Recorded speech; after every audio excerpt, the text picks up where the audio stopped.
Buen día y bienvenidos a todos a nuestra conferencia de los Centros de Gobernabilidad y Transparencia y de Riesgo, esta vez sin café, o por lo menos sin café de IAE, y sin vista a nuestro campus, pero le prometo que con mucho contenido muy interesante. El tema es el riesgo humano en compliance, y lo vamos a discutir durante 2 días, o medio día, mejor dicho.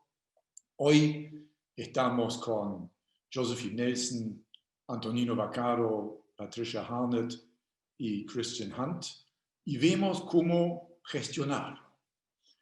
Josephine es profesora de la Universidad de Villanova en los Estados Unidos, es una profesora de legales y de ética en los negocios. Antonino Vaccaro es de IESE y especialista en ética en los negocios. Patricia Harnett es la CEO de la Ethics and Compliance Initiative, ECI, y Christian Hunt fue muchos años Compliance Officer en UBS, el banco suizo, y ahora es un experto en Behavioral Compliance. Mañana vemos el lado legal, penal, es decir, lo que necesitamos si ya no se puede gestionar nada porque algo fue relativamente mal o terriblemente mal.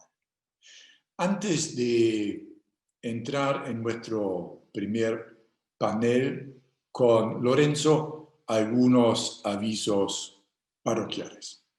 Primero, hay traducción simultánea. Para activarla hay que oprimir, hacer clic en el globito que ven abajo, en la línea de abajo a la derecha, que dice intérprete, y ahí se conecta automáticamente con las intérpretes que tenemos, que trabajan desde el castellano al inglés y del inglés al castellano. Si tienen comentarios o tienen preguntas, mándenmelos por favor por chat. Yo prometo leerlos y conseguir las respuestas. Y si son cortos, mejor aún. Bueno, empezamos entonces, Lorenzo, con el individuo y compliance y riesgo. Yo a veces tengo la sensación que tenemos un problema con la definición de compliance. Lo definimos mal. Y eso es un problema, porque la definición del problema condiciona su solución. Si definimos compliance como cumplimiento con normas y regulaciones internas y externas, la búsqueda de soluciones se concentra también en temas legales, en normas, en políticas y el control de su cumplimiento. Y así lo hacemos hace muchos años y me da la sensación que mucho no hemos mejorado. Si definimos el problema en forma más amplia, de repente aparecen más alternativas de solución. Es como dar un paso atrás, ¿no? Cuando uno da un paso atrás, ve más cosas. Si vemos los programas de compliance, son programas, en la mayoría de los casos, por lo menos en las empresas grandes, sistemas muy sofisticados. Funcionan muy bien. El problema es que el output, el resultado, depende del input. Y el input somos nosotros y no somos perfectos. Algunos más, otros menos, pero somos seres humanos. Y el problema que queremos resolver con los sistemas de compliance es uno que no se puede resolver con el sistema, es el input. Es la pregunta, ¿cómo hago para que mi gente tome buenas decisiones en situaciones difíciles? Y si definimos el problema de compliance así, se llega a otras alternativas de solución, mucho más allá de normas, auditorías y sanciones. Y de esta forma también compliance se aleja de ser un tema legal. No es un tema legal, es un tema de management, es un tema de gestión. Las palabras clave son otras, no son normas y controles, No, son la cultura organizacional, liderazgo, principios para tomar decisiones y aspectos psicológicos. Esto, en el fondo, no es ninguna novedad, ¿no? Se escribe hace mucho tiempo sobre esto y hasta los reguladores, en sus guías para los programas de compliance efectivos, remarcan la importancia de la cultura y del tone at the top. Y ponen de esta forma el riesgo humano en el centro de la temática. Pero en la práctica, en las empresas, esta mirada es mucho menos frecuente. Por supuesto, se reclaman la importancia de los valores, etc. Pero las bases más importantes de muchos programas de compliance siguen siendo normas, monitoreos, controles y sanciones, acompañado por entrenamiento de normas y políticas, muchas veces escritos por abogados, para abogados que no entiende nadie salvo ellos. Si el riesgo no es el sistema, sino su input, el ser humano, ¿qué hacemos? Podemos, por ejemplo, aprender del risk management y trabajar no sobre el riesgo, sino sus determinantes, ¿no? Las determinantes son las causas que pueden llevar a que los riesgos se materialicen. En este sentido, el monitoreo clásico de los empleados llega tarde, detecta el acto inadecuado cuando ya ocurrió.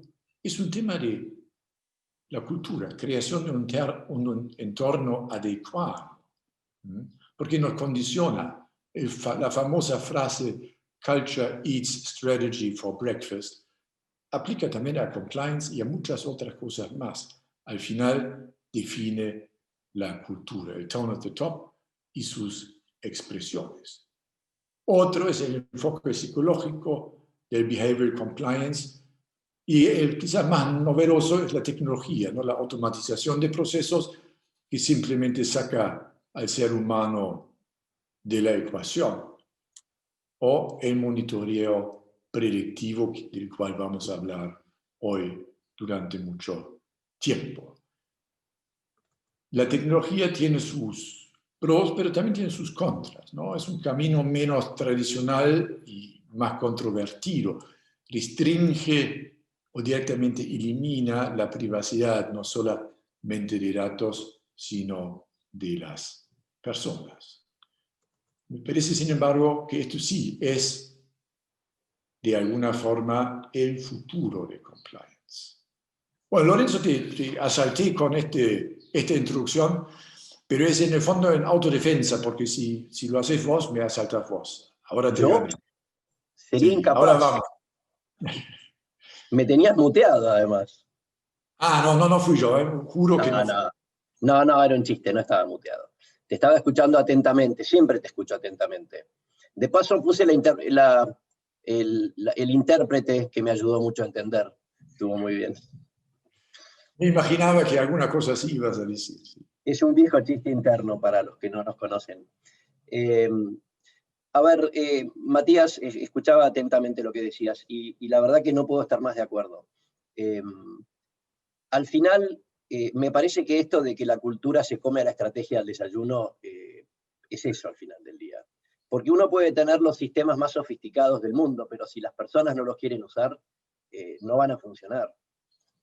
Vos podés obligar a un piloto de avión o podés decirle a un piloto de avión que está obligado a hacer todos los chequeos previos al despegue. Ahora, si el piloto de avión le da fiaca porque dice, todos los días hacer el mismo chequeo, si ya me lo sé todo de memoria, después te pasa que un día no lo hace. Vos podés obligar a los pilotos a decirle, miren, tienen que, o a los mecánicos o a los sistemas del avión, a decirle, miren, ustedes tienen que salir con el combustible para llegar al destino, más el combustible para el destino alternativo, más media hora. Eso, el sistema funciona, es el famoso el Excel aguanta todo, la política aguanta todo.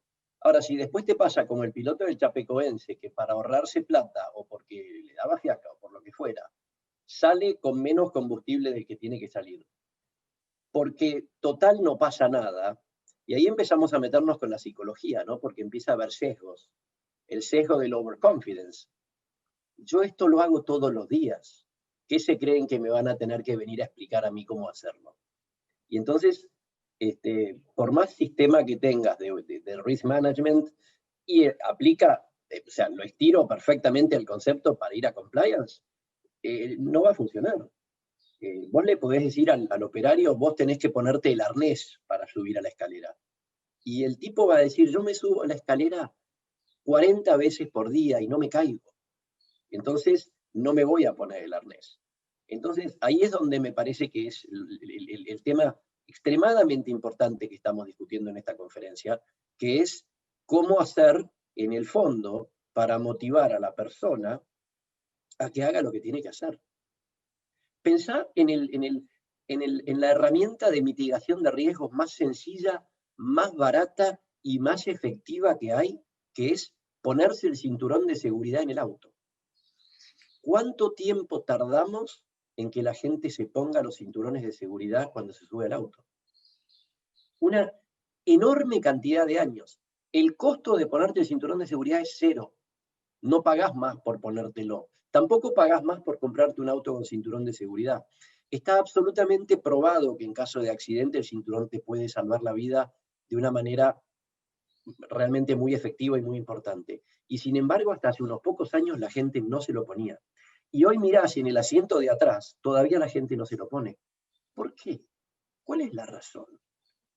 Yo creo que hay un sesgo cognitivo, un sesgo psicológico muy fuerte a favor del overconfidence, a favor de no me va a pasar. Es un poco lo que yo uso últimamente en mis charlas, que termino con una viñeta de Charlie Brown y Snoopy, donde Charlie le dice a Snoopy, Snoopy, un día todos nos vamos a morir. Y Charlie le dice, sí, pero hoy no. Todos los otros días no. Entonces, ¿qué hacemos? Y no nos preocupemos tanto. Ahora, cuando el evento ocurre, te das cuenta que hubiera sido tan importante ocuparte a tiempo. Entonces, me parece que es muy importante lo que estás planteando y muy importante la temática de esta conferencia.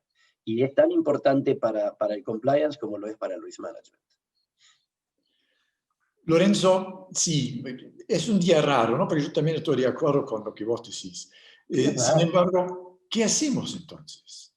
¿Tiramos los sistemas a la basura? Todo lo elaborado sobre gestión de riesgo, todo lo que se escribe sobre sistemas de compliance, o los complementamos? Y en su caso, no, yo creo que hay que dar un paso más, Matías.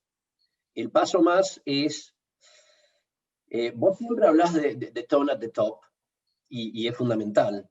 Ahora, yo creo que, y esto me parece que si lo empezamos a mirar y que cada uno mire dentro de su organización, el tone at the top es muy importante, pero el walk the talk es por lo menos igual de importante.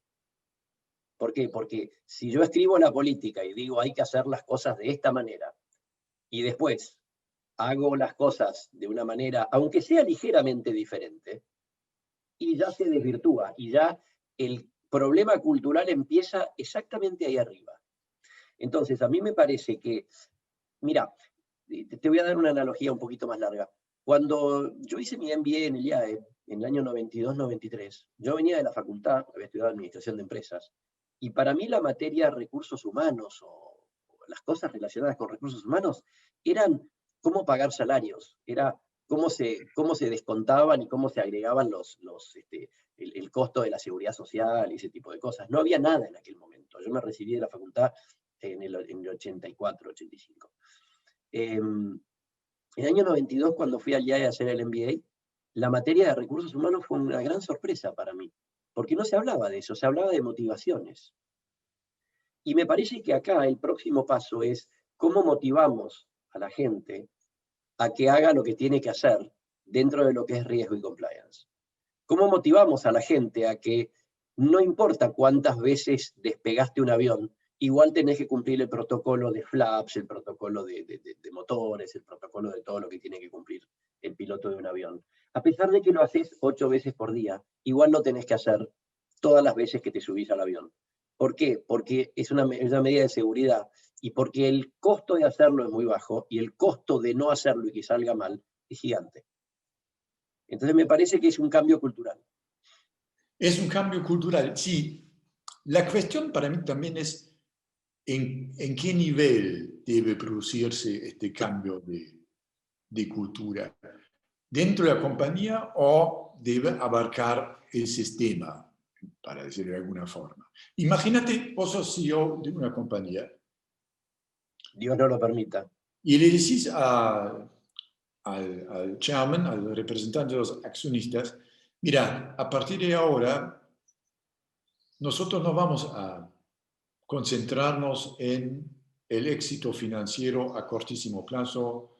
Nosotros queremos hacer las cosas bien, no discriminamos, cuidamos el medio ambiente, por supuesto no corrompemos a nadie. Y esto puede ser que algo de ganancias vamos a perder. ¿Qué va a decirle el chairman?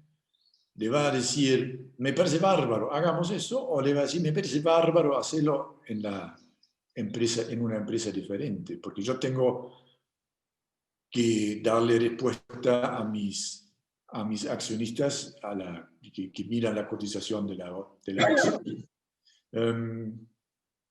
¿Cómo es? ¿Podemos hacerlo o estamos en una ruedita donde como los ratoncitos, ¿no? Son que están en la rueda y se mueven un montón y no avanza nada?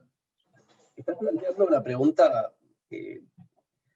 pregunta interesante, pero que va, por ejemplo, a la discusión respecto del mercado de capitales, ¿no? Porque yo a mis accionistas les puedo decir, señores, nosotros estamos en este negocio con estos objetivos. Y si yo le listo claramente que nuestros objetivos son darles una rentabilidad adecuada a mis accionistas, cuidar el medio ambiente, hacer que esta sea una empresa para la cual trabajar sea un placer, o sea, para los empleados venir a trabajar acá sea un placer, que sea una empresa que respeta a sus clientes y a sus consumidores, que sea una empresa que respeta a sus proveedores. Yo creo que eso es una expresión o sea, que sea una empresa que mejora las comunidades. O sea, imagínate todo el stakeholder análisis que uno puede hacer sobre una empresa. Depende mucho de cómo yo sea capaz de comunicarle eso a mis accionistas. Ahora, si mis accionistas son mi familia, a la cual yo le puedo hacer esa comunicación, y mi familia dice, estamos todos en el mismo barco, estamos todos de acuerdo, vamos para adelante, es perfecto. Nadie se va a enojar si yo dejo un poco de plata sobre la mesa para cumplir con todos mis objetivos. Ahora, si mis accionistas son gente con la cual yo nunca tuve trato, porque son accionistas que compraron en la bolsa, yo ahí tengo que tener un muy buen plan de comunicación. Tengo que tener una muy buena manera de llegar a mis accionistas y explicarles cuál es la filosofía de la empresa en la que ellos están invirtiendo.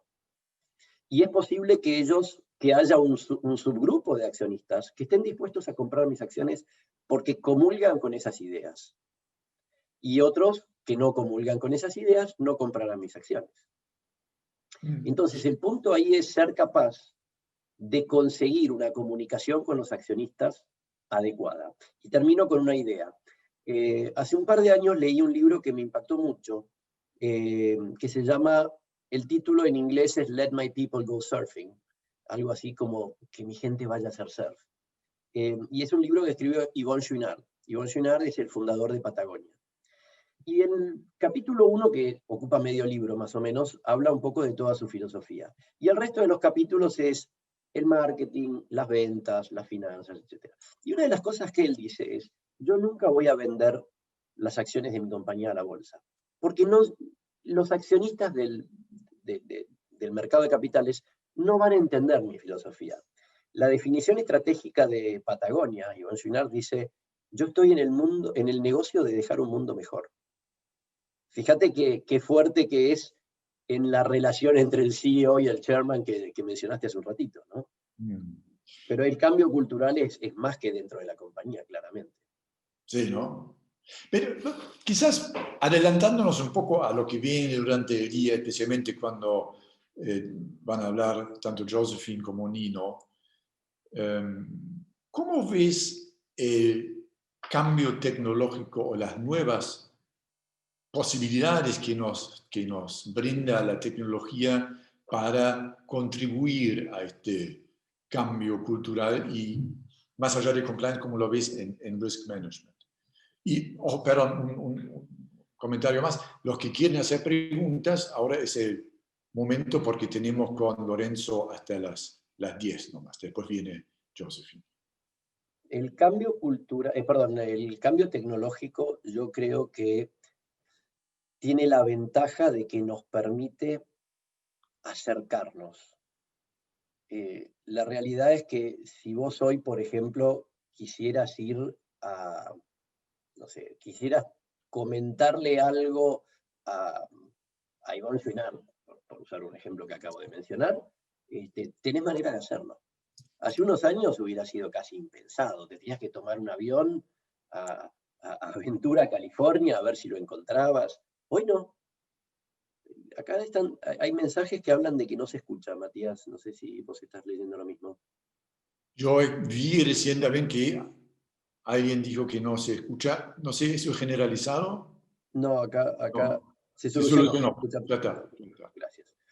Entonces me parece que hoy la tecnología permite acercarnos, permite que las distancias hayan desaparecido, permiten que no haya más fronteras entre la gente, ni que hablar entre los países.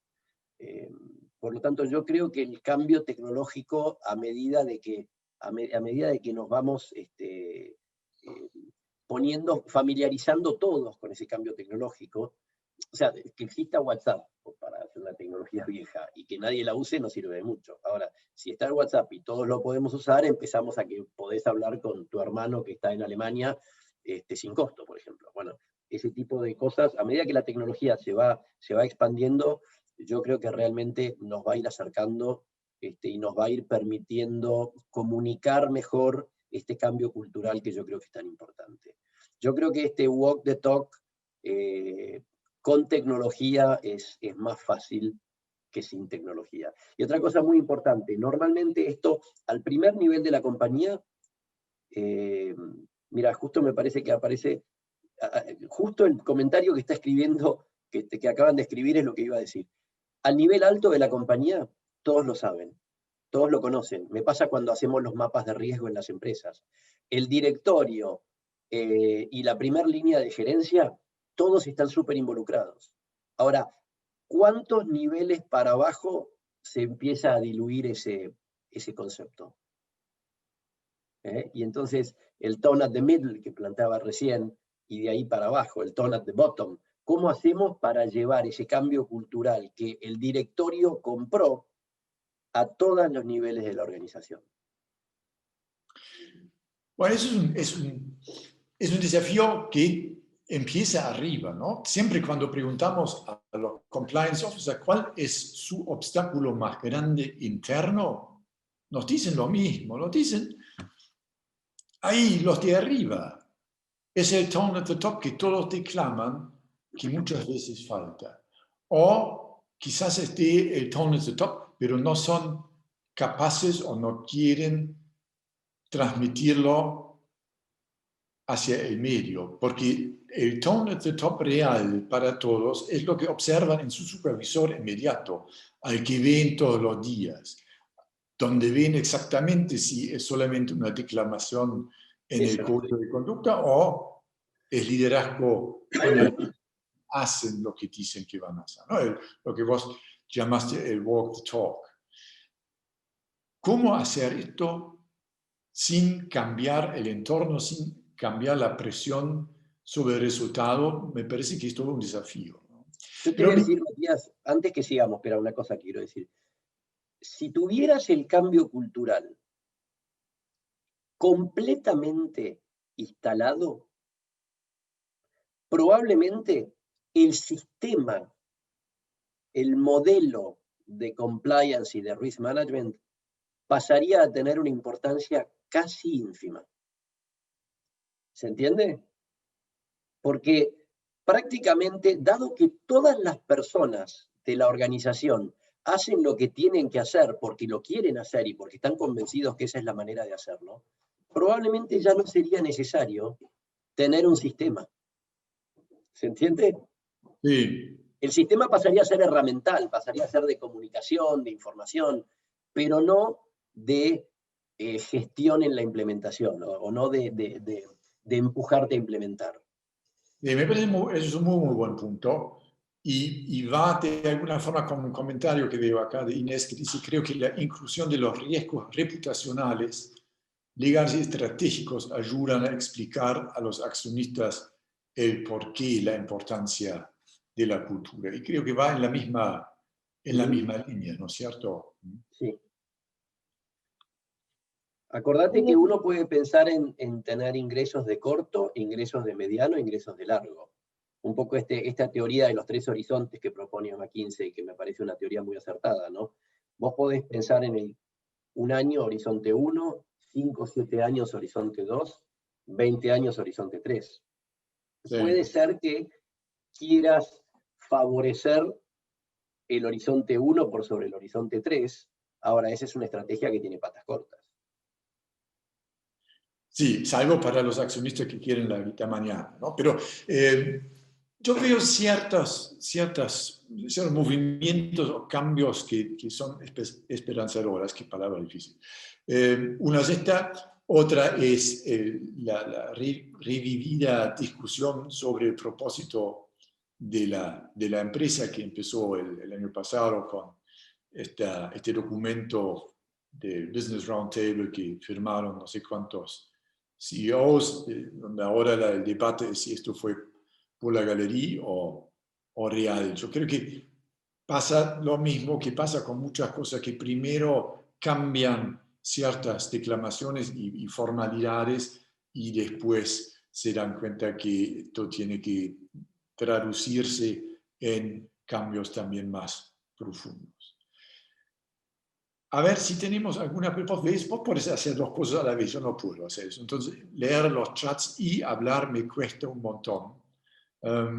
Había unos chats súper interesantes, muchos que pasaron. Lo que pasa es que son las 10.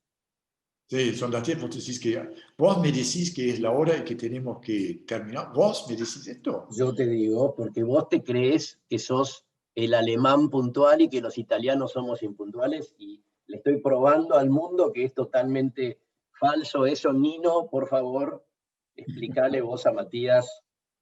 No.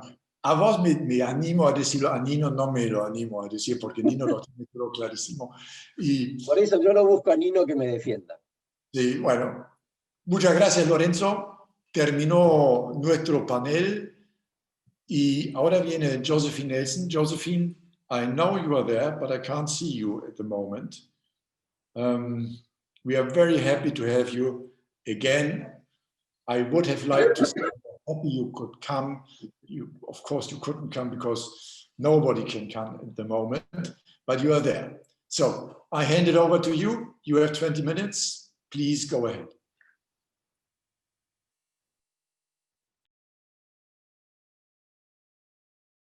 Can you hear me? Thank you so much. All right, I'm going to get this echo off here. All right.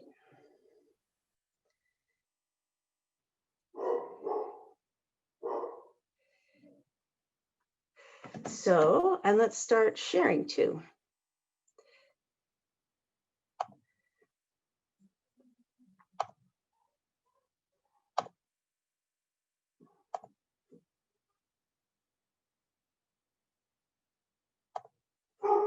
Can you see the screen that's being shared? Yes, we can see the screen. I can't hear you through that. I'll tell you what, I will continue. I'll fix the headphone issues soon, but Everything is it fine, looks like Josephine. at least you can hear me. So I want to say hello. My name is Josephine Nelson. I write as JS Nelson. It's my great pleasure to talk to you today about how to achieve better compliance with less surveillance. There is a lot more research behind this presentation than we'll be able to cover in 20 minutes. but this will be a taste of some of the work being done. I also have a book coming out soon on business ethics with the Oxford University Press. I think I have a very different perspective on human nature than you may hear shortly from Nino. A lot of the psychological research shows that human beings, given the right circumstances and challenges, find meaning, commitment, and purpose in work.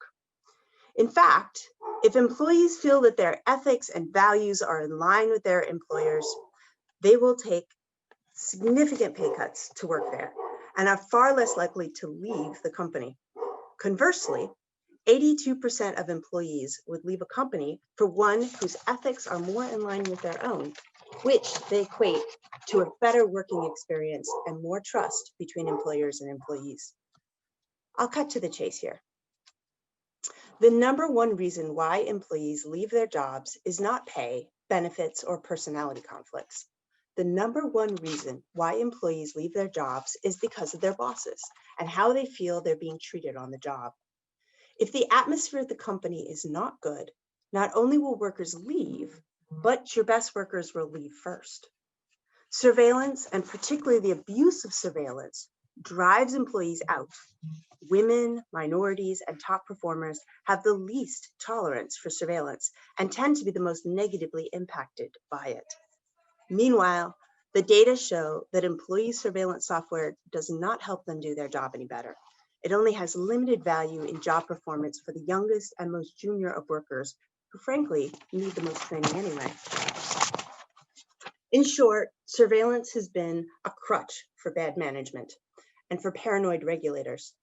The data on surveillance show that its overuse poisons the workplace, drives out your best employees, and leaves firms both more unprofitable and more likely to be subject to employee retaliation and sabotage. These factors drive the cycle of unethical behavior in the company, discouraging honest reports and encouraging ever increasing and invasive surveillance. So how do we break out? We reduce surveillance and we train managers instead to engage with their employees. Yes, this takes training, empathy, and more work, but the results are spectacular. You also keep and grow all the things you cannot measure until they're gone. Employee loyalty, ethical engagement, morale, creativity, team cohesion, and even joy in work. So that's the overall framework for this discussion. Please think about what your company wants from its employees and what kind of employer it wants to be. Now, turning to the presentation, let's talk more about the dark path that we've been traveling down and why it's a problem. First, let's go to some definitions of compliance and surveillance. Then let's talk about them as methods of control and about how they can be used as window dressing for other agendas. And finally, let's end with some discussions of ethical engagement and what's at stake in being able to preserve ethical engagement within the company. As you know, when ethical engagement falls apart, compliance personnel are in an impossible situation. The same way that police officers on the highway cannot catch and ticket everyone who speeds, we depend on the existence of basic ethical behavior for the functioning of our workplaces. When that's gone, just like when no one obeys the traffic laws, our roads no longer work and our companies no longer function. We not only have to teach people the rules of the road, we have to instill in them self-regulating desire to follow those rules because they want to, even when no one is watching.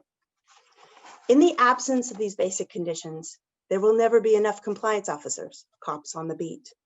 They will never be able to regulate the vast majority of human behavior, and the company will fall apart under its own weight of surveillance, unethical behavior, lost profits, lost opportunities, violations, and fines. We can do better. So let me talk to you a little bit about this. First, we have definitions. This is what Matthias was talking about. This is the actual definition, according to the American Law Institute, of compliance. You'll notice that it's highly rule-based. It's the set of rules, principles, controls, authorities, offices, and practices designed to ensure that the organization conforms to external and internal norms. Now think about that. To comply. What norms? How do we enforce those norms? Well, let's go there. To comply suggests a dark side even there. To comply is to conform, submit, or adapt as to a regulation or another's wishes, as required or requested. In other words, this is the example in a sentence. There will be penalties against individuals who fail to comply. Let's talk about norms, right? Where are those norms coming from? Matthias and Lorenzo gave us a little bit of that too. Shareholders, expectations there, regulators, and the management philosophy is also a really important part of this. There's a need for control and a desire for results. Surveillance. This is a large part of how we are implementing compliance programs, right? What is surveillance? Surveillance is, and here's the definition, close observation, especially of a suspected spy or criminal. What kind of message does that give your employees? That they are suspected spies or criminals. The example, he found himself put under surveillance by military intelligence. So now let's talk about methods of control, right? We are in this situation where businesses feel as though, and there are some quotes here, data is the new oil, right? Businesses need something tangible they can latch onto and implement. They need to feel that they are doing something, right? What are they doing? They're gathering data and they're analyzing that data.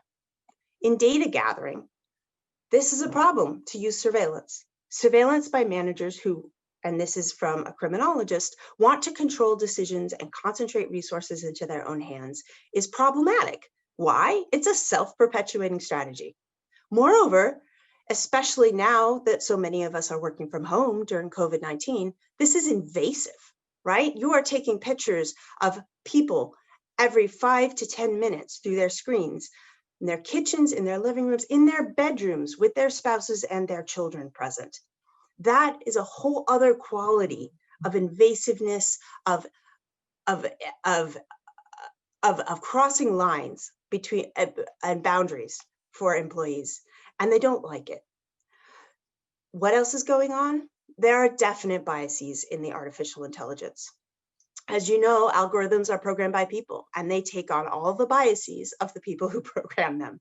So we have huge problems, especially for women, minorities, creative people, with the AI surveillance. We know that Amazon, for example, is firing tens of thousands of workers per facility sometimes, just on the basis of AI. And who gets fired? People who are older, people who are disabled, people who are unable to meet the metrics for any other reason, but add diversity and add value to the company in ways that the AI has not been programmed to understand. What else happens here? Surveillance suppresses dissent, right? And then I get questions. Well, isn't surveillance really for the benefit of employees? Well, if it's for to better employee performance, then why not give that information directly to employees? If the issue is how long you've spent on Excel today versus PowerPoint versus Word, then, and there are norms here, maybe there are good reasons why this person spent more time on Excel today than on Word, because they're working from home and they knew that they were going to have a lot of interruptions, and they were being productive in the way that they should have been, right? They were choosing the activity that would give them the ability to be most productive, even with interruptions. Now, if that's a problem, why not let the employee know that they need to be more efficient in their use of Excel or something else, right? If this is about self-improvement, then give the information back to the employee. There is no reason for this to be part of a larger monitoring system. Data analytics. Now, we are really in love with data analytics. They seem powerful, they seem impartial, but they have all the same problems as the rest of our AI system, right? We think that we can show our data analytics to superiors and regulators as evidence of monitoring, that we're in control. That's not what it shows at all. It shows that we're following people, that we're spying on them. That's not in control. That's just reporting back to superiors and covering our rear ends. Finally, we have window dressing for other agendas. Really, surveillance and compliance gets used for many other purposes other than necessarily what we think its ideal purpose should be.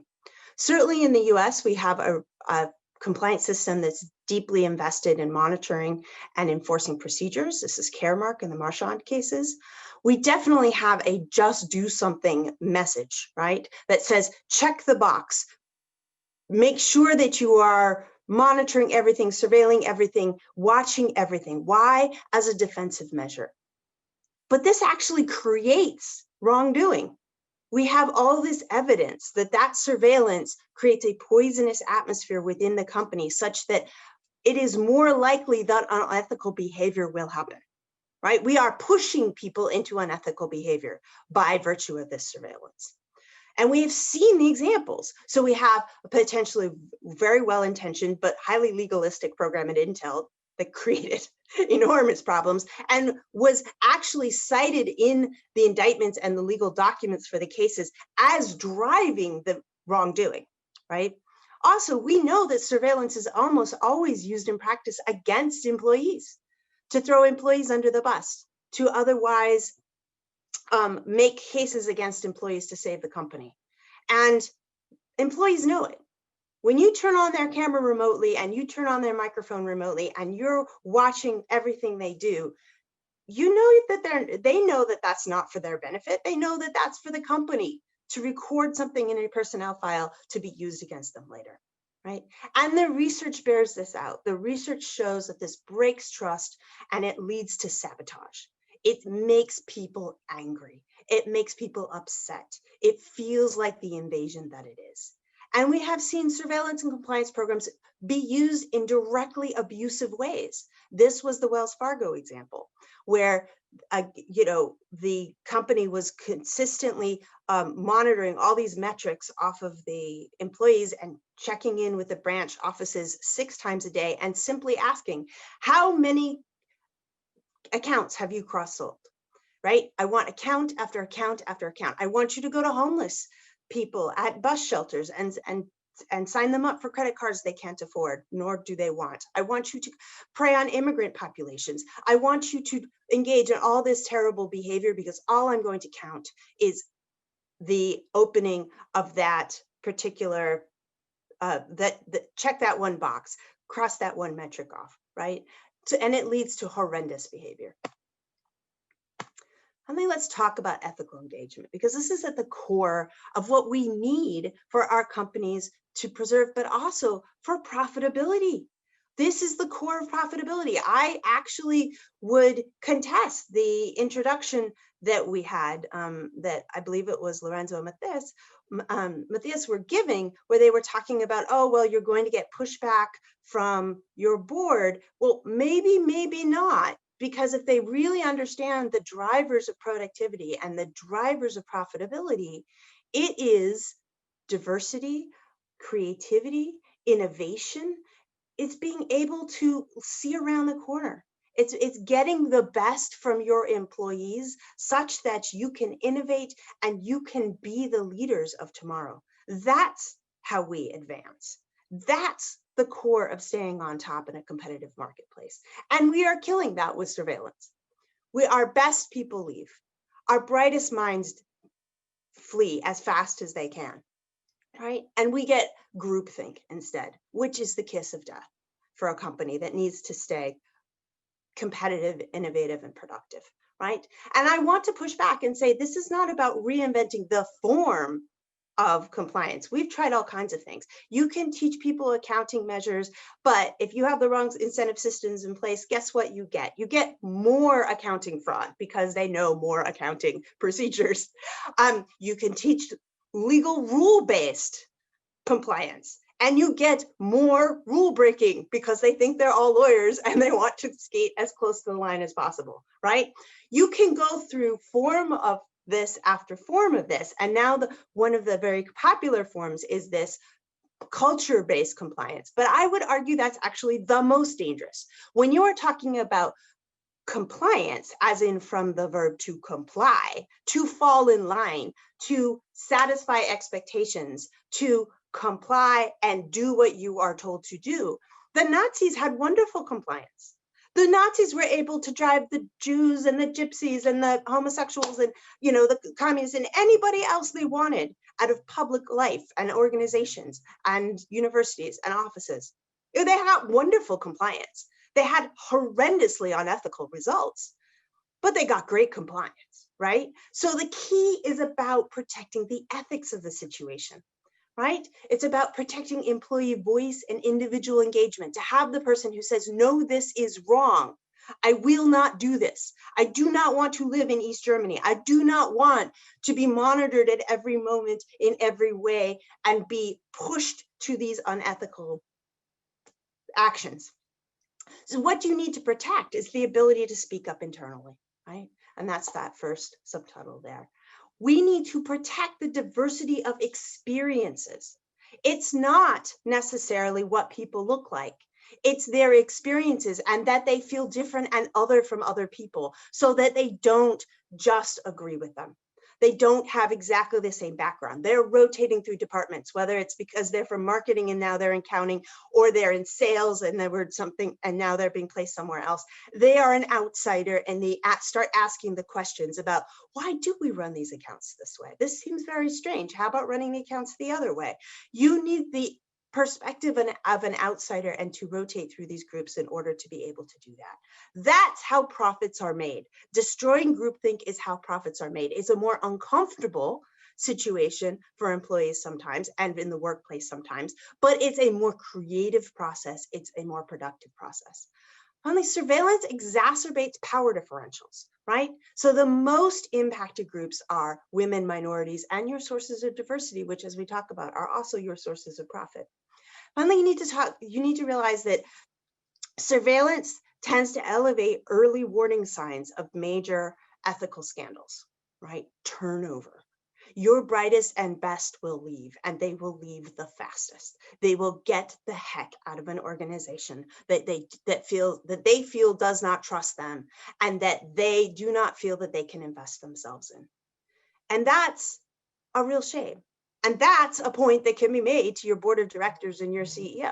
You want the best out of people, then stop treating them like they are in a police state. Stop treating them as though they are the criminal or spy that you imagine they are. Instead, and that's why the title of this presentation is the subtitle is No Excuses for Poor Management. That's why we need better management. That's why you have to engage people on a human level and not allow surveillance to be a substitute for that engagement. That's not going to give you the results that you want. This is not the shortcut that people imagine that it is. We are not robots. We do not like to be managed as robots. And in fact, your best employees resent it the most and will leave the fastest. And then you are left with people who are unhappy being there, have no other choices, and will engage in sabotage, increasingly engage in sabotage, which makes it a harder and harder place to get compliant behavior in an ethical sense of compliance. If we have lost sight of the ethics of compliance, so will our employees. So thank you. Many thanks, Josephine. That was great, and it was convincing as always.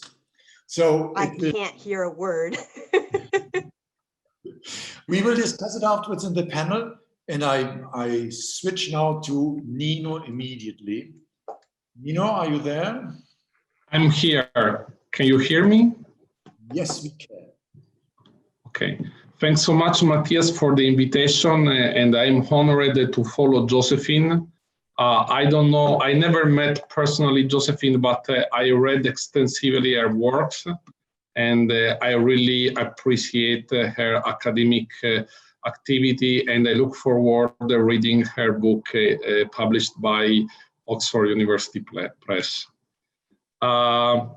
Say this, I would say that I have a quite, I would say, complementary perspective compared with those of Josephine. let me start with a core point over her presentation. Josephine at a certain point mentioned a paper by Professor Tom Tyler in 2014. If I remember by memory well, the title of that paper should be Reducing Corporate Criminality, the Role of Values.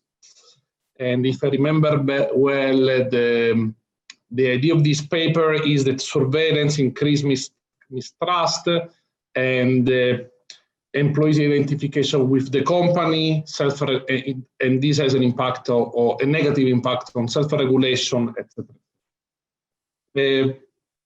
If I wrote well in my notes, surveillance is framed as a self-perpetuating strategy. My critical point is it depends how you implement surveillance. I have extensive forensic experience that the problem is not the implementation, the surveillance per se, but how is implemented. And so the problem is not the tool. The problem is how the tool is used and how and the end of the tool. When Professor Josephine tells us, well, the technology, surveillance technologies are used to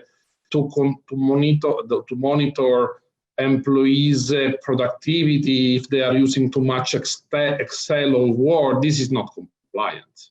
I'm sorry. This is another stuff. Doing surveillance for compliance issues means protecting the company from problems, okay? So if there is a tool that is designed to protect the company and the employees and is used for other objectives, the problem is not the tool, the problem is the use, okay? The second point is, a second thing I wrote down is pushing unethical behavior. So I don't believe that surveillance activates unethical behavior and sabotage, etc., etc. I believe, and in this sense probably we are aligned, is that inappropriate ways to use the surveillance tools can make everyone extremely upset, me included, okay? So let me provide the 5 arguments to support this idea and the importance of surveillance in organization. First of all, we live in an environment, a socioeconomic environment, which is more and more complex. Surveillance helps employees to be protected because sometimes they have to deal with situations they are unable to identify. And these situations can be extremely risky for them and for the organization itself. Second, there is the equivalent of the principle of indetermination of Heisenberg. If you know that someone is controlling you, you behave in a different way.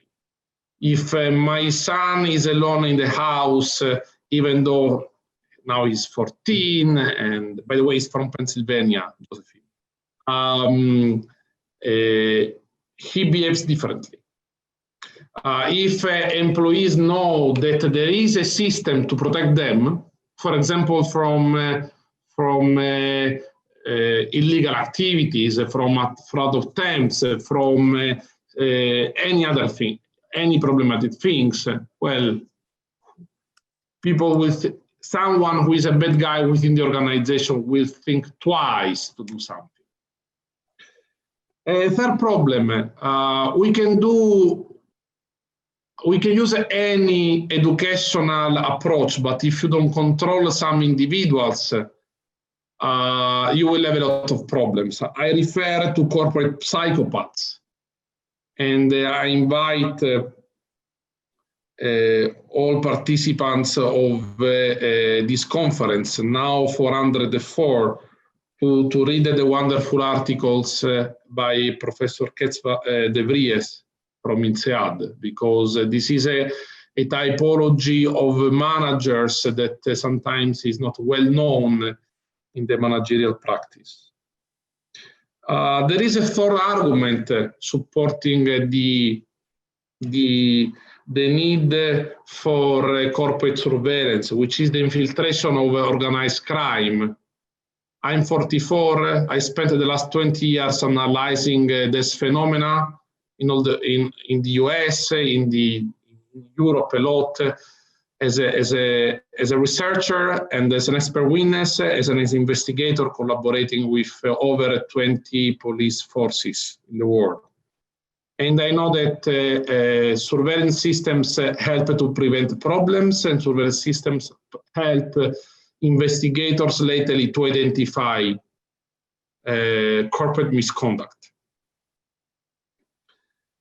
And in this sense, there is another important issue, which is related to corporate espionage. In the United States, corporate espionage had a cost of over 600 billion euros. Sorry, dollars. When Mr. Xan Xiaolang was arrested on July 7, 2018, because he has stolen 2,000 files that were related to the Apple autonomous car project, well, there is no education system, there is no value system that can protect us from those people. And the reality, the dramatic reality, is that we have to, the cases of corporate espionage in which employees, managers, top managers, members of the board,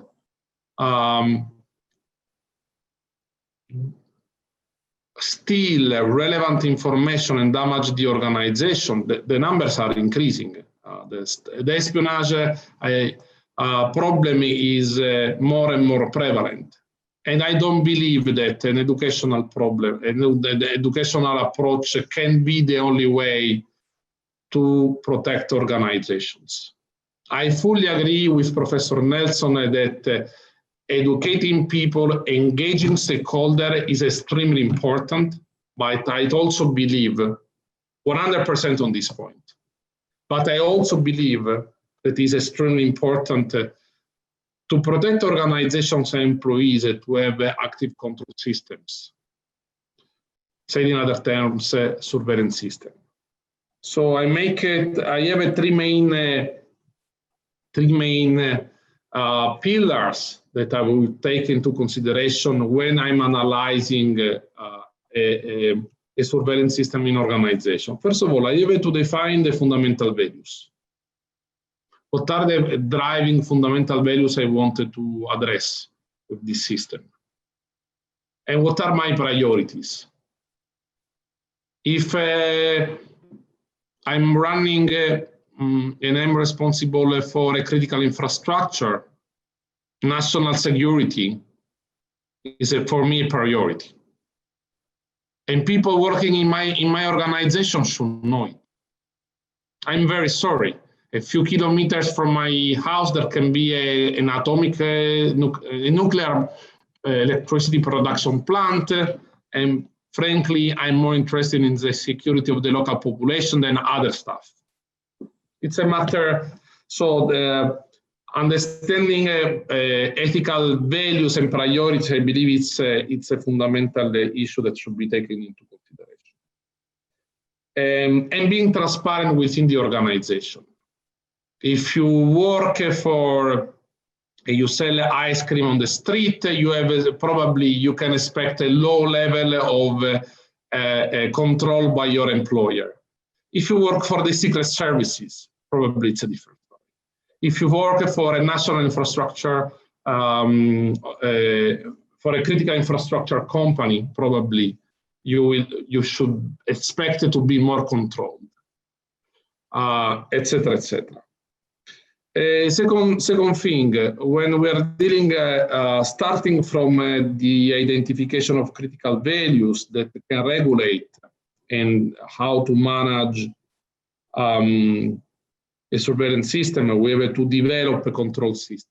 And this control system has to be strongly related to what we already said, but also it has to have an adaptive system, which means adapting to the needs of the organization and the needs of the employees.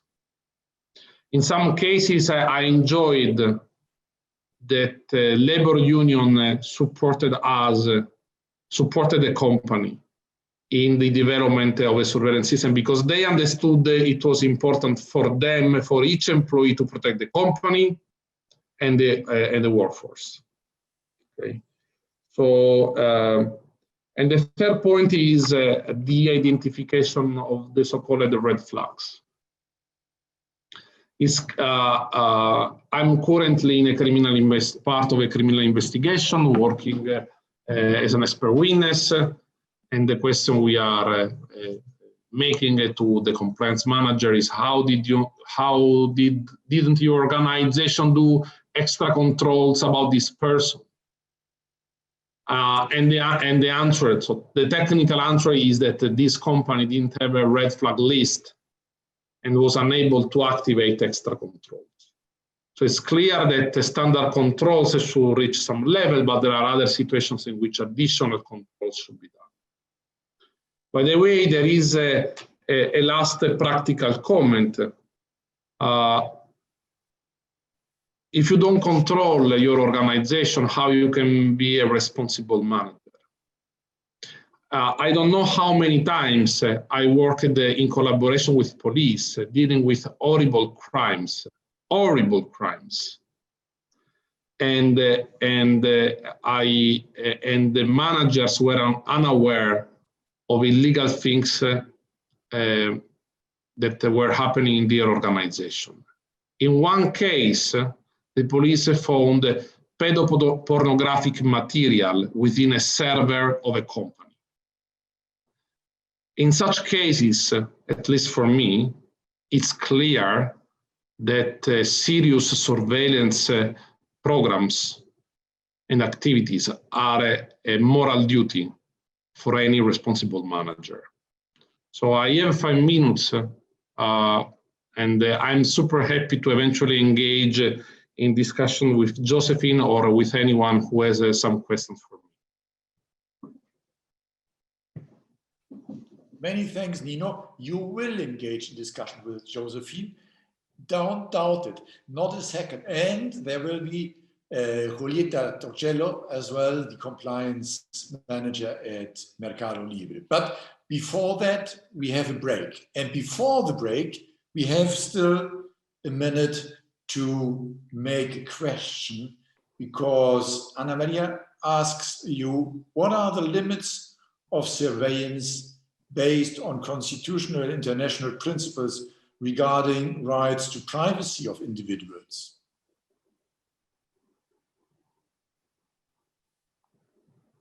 Nino? Nino, did you hear me? Then we have a problem.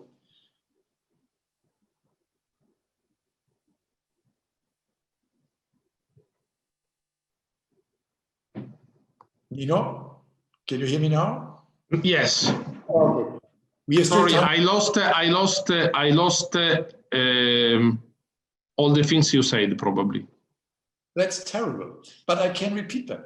It was a question put by Anna Maria. She wants to know what the limits are of surveillance based on constitutional and international principles regarding rights to privacy of individuals. Well, the answer is I don't know, because I'm not a lawyer, first, and second, it depends from the country. My experience is that the privacy laws are becoming extremely complicated and are really creating a lot of problems in what concern any surveillance program. But in the European Union, we have one unique European directive, which is guiding all multinational companies.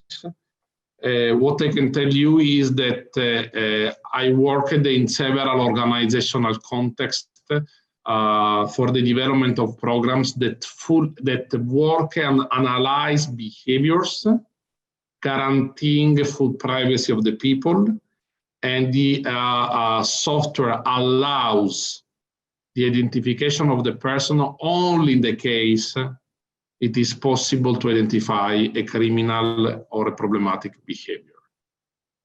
Okay. By the way, we use all the softwares and all these activities also for research.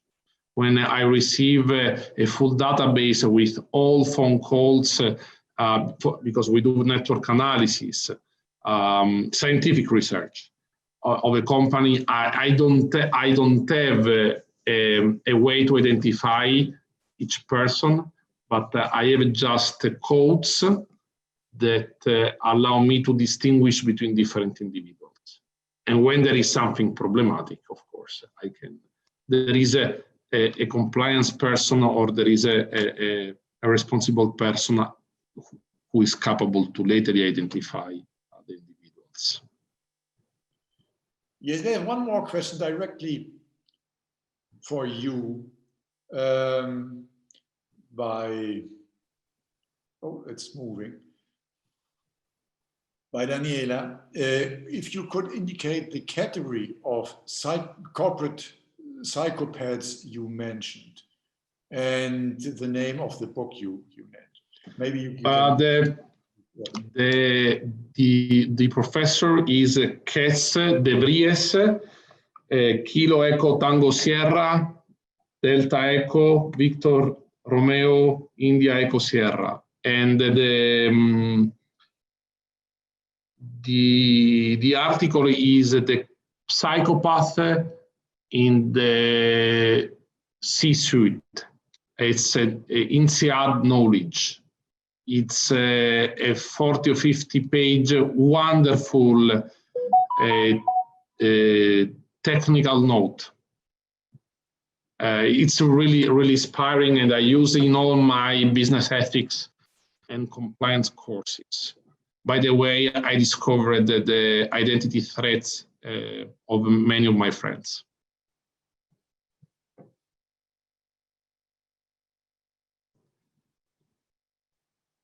Matthias, we cannot hear you. Matthias. I was muted. I always commit the same mistake. It's terrible. My wife does the same with me. But she mutes you, and with good reasons. So that's different.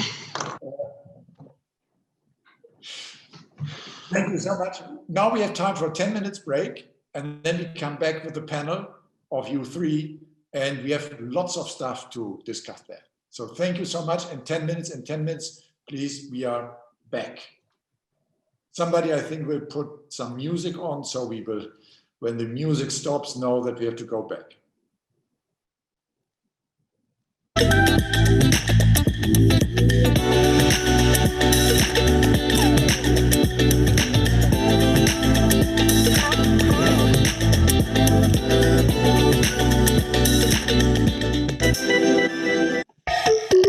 Wobble, so the pop, all the way to the dome, all the way to the top.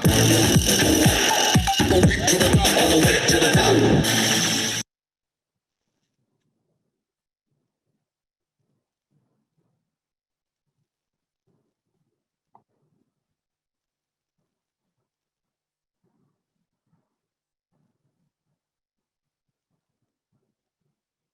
Happy having you here on the panel as well. Julieta Torcello is the compliance manager at Mercado Libre.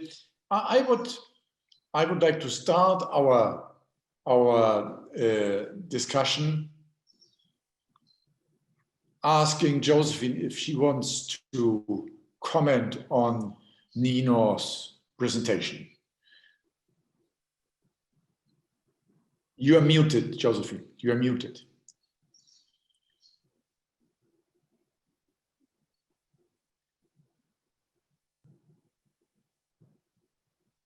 Noé tiene que desmutear a Josephine. There we go. Thank you. All right. Thank you very much for unmuting me. It's nice to have that power. You know, we could use that in some presidential debates around here. You know? You will. Oh, I'm looking forward to that tonight. I'm just, and there have been jokes about Trump running over to Biden's microphone and just trying to talk through that microphone and maybe, spitting all over him so he gets coronavirus. But anyway, yes, I'd be delighted to comment. Thank you so much. I'm sorry, I did have audio problems at the very beginning of Nino's comments. I caught the later ones, so I'm kind of piecing together a little bit of what he said, but I think I got most of it, and please pardon if I've missed pieces. But I also would recommend another book, the Sociopath Next Door, because there's a difference between a sociopath and a psychopath.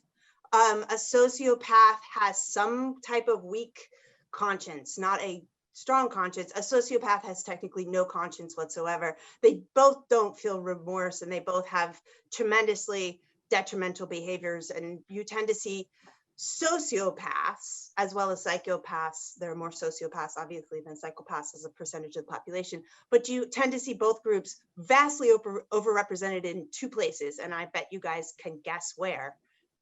Prisons and corporate boardrooms. It is not a surprise. But I wanted to get to some of Nino's comments on surveillance, and specifically, he was saying that when I cut in, and I apologize if I didn't get the full extent of this comment, but you were saying that, for example, monitoring what programs, computer programs a person is using wouldn't necessarily be surveillance, wouldn't necessarily be compliance. And actually, there's enormous mission creep in compliance, where all of a sudden, in order to say, look for insider trading issues, you are listening to everyone's phone calls, literally listening to their phone calls, and having computer audio analyzed by AI that's listening to flags. You are also reading all their emails and having computer AI go through their emails. So that is an enormous vacuuming up of information. It's a vastly unnecessary vacuuming up of information. And you can talk to compliance officers, and it's really interesting because sometimes the compliance officers are actually really uncomfortable with what's going on, and they feel pressure to do that vast data collection, which is way beyond what is necessary. In order to feel as though they're doing their job, they're being responsive, they can speak to regulators, they can cover their rear ends, all of these other issues for the company. And it's become this vicious cycle where, yes, all of that surveillance is now wrapped under compliance. So yes, looking at what computer programs people are using is absolutely become core to compliance, even though I would argue with you that that should not be compliance. Right, that there should be a rejection of the over surveillance, of the overreach of the collection of data in this way. And yes, I do think that the GDPR. So I am a lawyer, and I can talk a little bit about some of the legal standards about collecting information. And we are right at the edge. In fact, we have surpassed them in Europe with the GDPR. And there is this actually really interesting tension, especially in the financial sector, where regulators are pushing banks, especially, to collect enormous amounts of data on their employees and their employees' actions. And that is in direct conflict with the GDPR and the right to be forgotten. And so, for example, under the GDPR, you would have to, which is the European privacy framework, a lot of that data has to be deleted after 6 years, and it's the financial regulators who are pushing the banks not to delete that data, because if they want to make they imagine, and by the way, as you talk to financial regulators, and I talk to a lot of financial regulators, and the New York the New York Federal Reserve Bank is getting smarter and smarter about this. I've been talking to them a lot about reforming their policies, and the fact that regulators are pushing a lot of this and actually pushing bad behavior, pushing the unethical wrongdoing that they say they're trying to prevent. The regulators are pushing the banks to collect that data and maintain that data and keep that data far past when an employee leaves. So if you think about it, if for example, so I'm wearing a Fitbit, right? I do data surveillance and data privacy, and I am very careful about where this Fitbit Bluetooth connection goes and who has access to that data. And I do not put it on a device that's accessible to my employer's network. Why? Because they could figure out off of my Fitbit, and this is not me being paranoid. There are plenty of legal cases like this. They can figure out my heart rate. They can figure out my temperature. They can figure out the steps I've walked. They can figure out if I had sex last night and who I had sex with because they have my GPS location. So, and especially being female, they can figure out fertility cycles. And that is almost always used against employees. And frankly, as a lawyer, often what you want to counsel employers to do is not collect that information. Do not have that information on women's fertility cycles. Why? Because the moment a jury hears that, you are going to be liable for employment discrimination, right? There's a lot of stuff that they should not collect because you open the door to liability, and people really haven't talked about that and had that conversation, but they should. Also, I would just say that Nina was talking about the rise in misconduct. That's directly related to the rise in surveillance and the invasiveness of surveillance. And what you are seeing is a poisoning of the workplace. I'm going to say some things that are a little controversial, surprise, surprise, but I think that this needs to be brought out, that a lot of modern management techniques come from a very dark place. So we know, as a matter of the historical record, and this is well established, this is not my work, this is Catlin Rosenthal, this is Matthew Desmond, this is amazing researchers out there, and historians largely, that the roots of modern management techniques are in the slave plantations of the US South and the West Indies. That's how you could figure out how to control people. That was the beginning of the task system that replaced the previous system for enslaved people, which was the gang system in which you worked under supervision for a specific period of time. For the first time on these plantations, because they had complete control of the population, they were experimenting with how to incentivize people.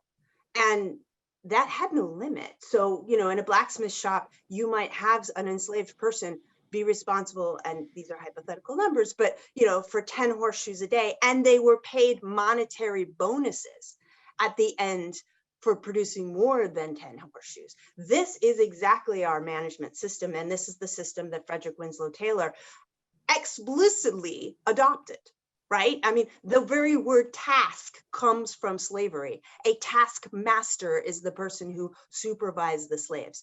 Now, there is a point to be made that, of course, for as long as we have delegated positions and we've delegated work, you've had to supervise people. But the methods by which we supervise people have changed dramatically, right? And the technology has changed dramatically. And that needs to be a conversation that we have about the very dark history of a lot of these methods and how we have amplified the technology such that that technology breaks down a lot of barriers that used to exist before, and that were frankly in the United States protected under the 13th Amendment, which abolished slavery. So if you think about the conditions of slavery, and I want to be very clear here, I am not equating limitless worker surveillance directly with the much more terrible infliction of harms that was the entire system of slavery, but it comes from that. And we have the historical record and the historical tie, and that sounds controversial, and it isn't. Go look it up, it's not. And if we know that, then we should be worried about these techniques. We should be worried about what they do and what they become. And so we are breaking and the breaking down of certain barriers, which we have spent historical time building up to protect the autonomy of people, right? So if you're thinking about the time and place of the workday, right, you need to think about, you're no longer checking in and checking out of the factory floor. If you're thinking about the extension, so the boundaries of location have been broken, the boundaries of time have been broken when we're talking about the responsiveness continually to electronic devices and answering from your home and other places.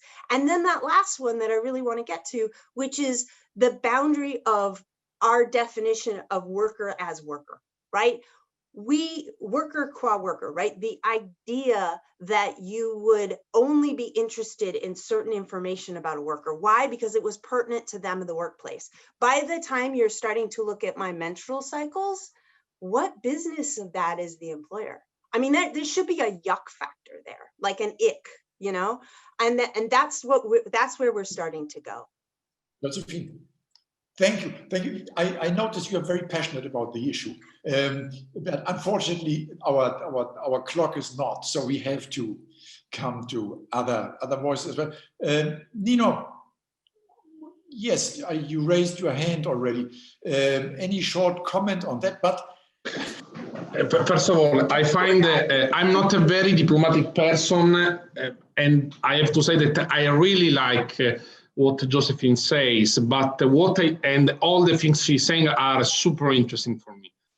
But what I take from her is that the technology is useful. The way it is used is problematic. So what I would take is, okay, we have surveillance technologies. We have to work very seriously to control what can be done and what should not be done, not only on a legal standpoint, but in particular on an ethical standpoint. This is my take of your very interesting additional pitch. I would like to, yes, I would like to ask Julieta. Julieta, you listen to sort of two very different voices. And the question is, we know surveillance at the workplace is common. In almost every company, it happens. Josephine said that at least too much surveillance results in negative ethical consequences. How do you think, from a practical point of view, a balance between surveillance and trust can be struck? Hi, Matthias. Thank you very much for your introduction. And I really want to thank Josephine and Nino for their point of view. I think that they are really, really, really interesting. But taking this to the ground, and in a compliance position in a really huge company working in compliance, I think that surveillance, I think that we don't live surveillance as Josephine is describing. Maybe not so the surveillance as surveillance, but of course that we have surveillance. Of course that all companies have surveillance on their employees, on their procedures, on their policies and everything. So I think that in here, the important thing, and I agree with Nino, is how we handle this surveillance, how we handle these tools that we have. So from my point of view, we are humans, of course, and companies are made out of people. So at the end of the day, we have a lot of tools, we have a lot of information, we have a lot of data analytics, learning machines, and that kind of things that at the end of the day, I don't understand how to use them, but we have a really big battery of information. So what are we going to do with that information? We have tools, we have information, but behind all of that, there are people, and we need to trust them because, as Lorenzo said at the beginning, we can put a lot of controls, we can put a lot of guidelines and everything, but if someone wants to behave with misconduct or in an incorrect way, it will be, I think that there is no control available that protect your company against the really, from the opinion of that person. I think that we need to set controls and monitors and everything and guidelines and procedures just to set the tone of our company. But if we don't go to train our people, we will have a problem at the end of the day. I think that the important thing is to train people, to inform them, and to set the ground, just to explain them what are we expecting from them. Then, of course, that we have information, we have controls, we have surveillance tools that will allow us to set our risk and that will permit us to set our programs, a compliance program, a risk management program, an internal control program. But I think that we need to use in that way. Of course, that if we have an investigation, we need to set more robust controls, and we need to develop a lot of surveillance tools because we need to understand and to learn about which is the problem, which kind of misconduct had took place and everything. But in a day-to-day basis, I think that from a compliance perspective, from a compliance organization, we are not focused on surveillance on people. We are focused on see if our programs are accomplished. We are focused on protect our company and not to see if the people is complying with the procedures or not. Yes, with the procedures, yes, with the guidelines, but not with what are they doing with their times and everything. I think that surveillance is a tool that we use. And of course, there are some areas that need to put more surveillance than other areas. But from compliance, I think that surveillance is just the part of the detection. And I think that the interesting part of a compliance organization is to work in the preventive part. Then, of course, you need to detect if everything is going okay or not. If your systems are working, if your training are working, and if you, at the end of the day, if you are protecting your company. But I think that we need to see the surveillance on that sense to protect the company, and of course that always based on an ethic line. And we have laws, regulations. We need to sign a lot of papers when we join a company, giving our consent of our information and everything. But I think that the most important thing that surveillance areas and the ones who has this power and these functions of surveillance needs to have in mind that the privacy and your information is your information and is information from our people. So I think that if all the organization has in mind this this kind of principle, on the information of our people, it will be working okay, at least in the companies. Sorry, Nino? Okay. I have one comment of half minute, which is a platform like yours has a moral duty toward the society to control what's happening. After the Manchester attacks, there was an investigative report by Channel 4 demonstrating that all elements used by terrorists to prepare bombs were available in Amazon.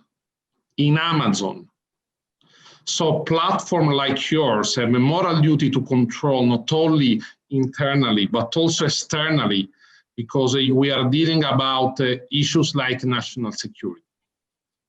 Completely agree with you. Completely agree. Joseph, and sorry. No, sorry to interrupt I think you. that they're, oh, sorry, Julieta, go ahead. No, go you.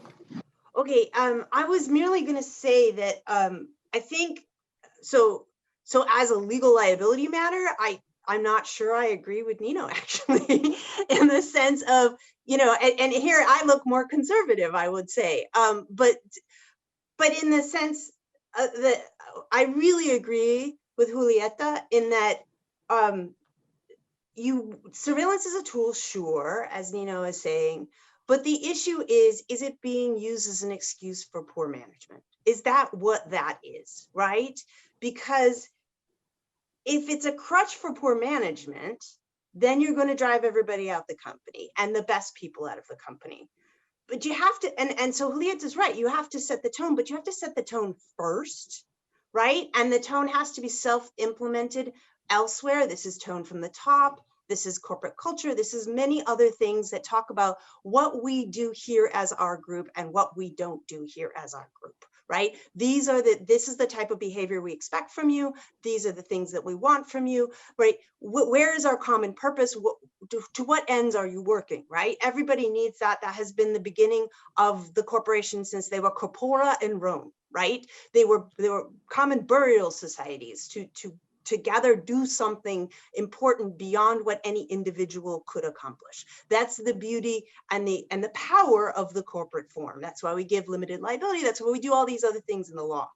But you need to set that tone, implement that tone, and keep that tone through human being and human actions. Yes, sometimes surveillance can be an early warning flag, but the interventions always need to be human. The conversation with the employee needs to be human to reset what the expectations are and to keep people on board. And what you are seeing is, especially, I'll use the example of Amazon because Nino brought it up. Amazon, they're describing themselves and the experience of working at Amazon in the US, and I don't know if this is in Latin America too, as being an ambot, like literally being used as a robot for your labor and not feeling as though you have any other value to the company beyond that, right? That leads to the feeling of alienation, that leads to, isolation, that leads to sabotage. And that's what you're increasingly seeing. And that's why it's so dangerous, because no system can really protect a company against someone inside the company who's smart, who's savvy, who knows how the whole thing works and is intent on sabotage, right? That's where your surveillance programs are beyond, it's beyond. That's what management needs to get involved with way early to keep that turn from happening. And that's really the condition inside a lot of companies that where this has gone so south. And I think that there's a place to pull back here. There's a place to say, you know what, don't keep going down this cycle. Reintroduce the human factor here in the sense of human compassion, we are social animals. We literally have neurons that mirror each other in conversation. We are wired to be social in all kinds of ways. And when we don't feel as though we are valued in a social group, we don't give the best of ourselves to that social group. And what companies are asking for is the best of their employees. And they need that. They need that to be able to function and perform the purposes, the higher purposes to which companies really do aspire, and their workers should aspire. Josephine, I fully agree with what you said, but the comment about the responsibility of the company. I was not talking about the legal liability. I was talking about a moral responsibility. Personally, if I have a platform and I don't have systems to control if a terrorist is buying all the ingredients for a bomb, well, probably I'm an irresponsible platform. So I think that as a manager of a platform, I should have systems to control significant misbehavior. Julieta, we are fighting and you are there so kind with us. What do you think? Well, can I just say one thing? I would just say those are import-export control rules. So that should be articulated already. That's not the platform's responsibility in the sense of setting that up. Should be import-export control rules. But if everything is inside, Josephine, if you buy all the elements that are produced within Pennsylvania, and you have an internal, I was buying, when I lived in Pennsylvania, I was buying everything. I don't remember the platform. There was this second stuff, this platform with second-hand everything. So I had everything in second-hand, even my hairs. But if you have the platform, you have to control, right? It's like in Italy, we have this platform to sell second-hand stuff, and there are, I already denunciated people who were doing illegal financial services, drug dealers, exploitation of prostitution, and the owners of the platform. Oh, but we manage the platform. We don't know what they are doing inside. Okay, so at least this is my moral perspective, and it's not right by definition, of course. By the way, we have to, Josephine, you should come to Europe and visit us, please. I would be delighted. We'll bring Julieta too. I go. Go ahead, Julieta, Please you want to invite say me. something. I'm the mix between the both of you, so invite me. So, Very good. our time is up, but it isn't, because Pat Hernett, the CEO of ECI, who is due to speak now, has some technical problems, obviously. She didn't arrive, or she's not online, or at least we can't see her. So we can go on a little bit more. And I saw some hands raised, but I can't see them now. If there's anybody who raised his hand, please give me a notice on the chat, because if not, you won't be able to have your mic activated.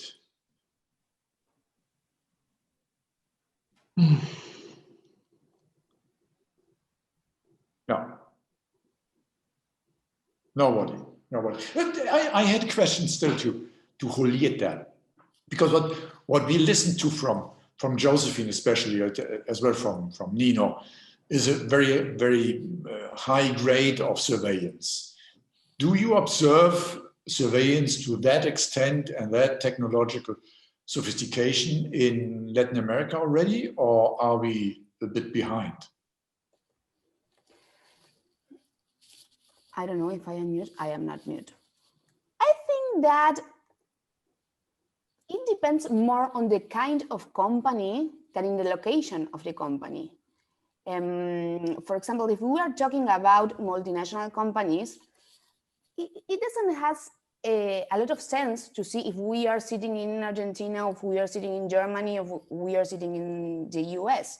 I think that for multinational companies, this kind of activities, the surveillance, the culture of the company, the procedures and everything is coming from HQ, so from the headquarters.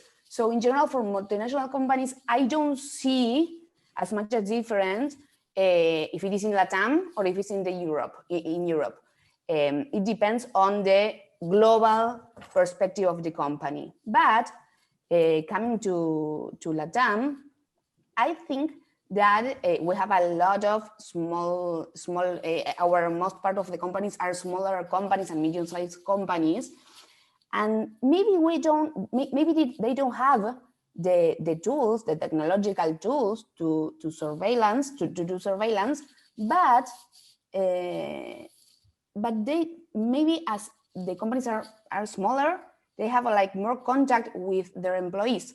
So maybe they practice like a kind of surveillance more directed, right? They know when the employees arrive to the office, when they leave the office, what are they doing, what are they looking, if they are watching Facebook or if they are working or not. So maybe they don't need so much technological tools to practice surveillance. So I don't know, it's like it's maybe more like a philosophical thing than the location. I think that it depends on the kind of companies that we have. For example, in Argentina, that we have almost 70% of medium-sized, small and medium-sized companies. I cannot say if they have technological tools or not, but on the other hand, I cannot say that they are not being surveilled and that the employees are not being surveilled by their bosses or the owners of the company. So I think that is the difference. I don't know exactly. I work in a really huge technological company with a lot of information, of course, and with a lot of tools for surveillance. But I think that in general, if we need to set this in a LATAM level, we need to think on which kind of companies do we have in here, which are the LATAM companies that we have. And of course, that we have the multinational companies too, but I think that the most representative thing are the small and medium-sized companies, and this is like a kind of different culture and different access to the technology. Okay, thank you so much, Julieta. Thank you very much, Josephine and Nino. That was really a great part of our conference and very interesting. Vamos a un break ahora porque Pat Harnett todavía no llegó y vamos a adelantar entonces el break. Vamos a, por 15 minutos, descansar y tomar un café. Y después volvemos. Si Pat no lo logra unirse a la conferencia, entonces adelantamos el speech, la conferencia de Christian Hunt.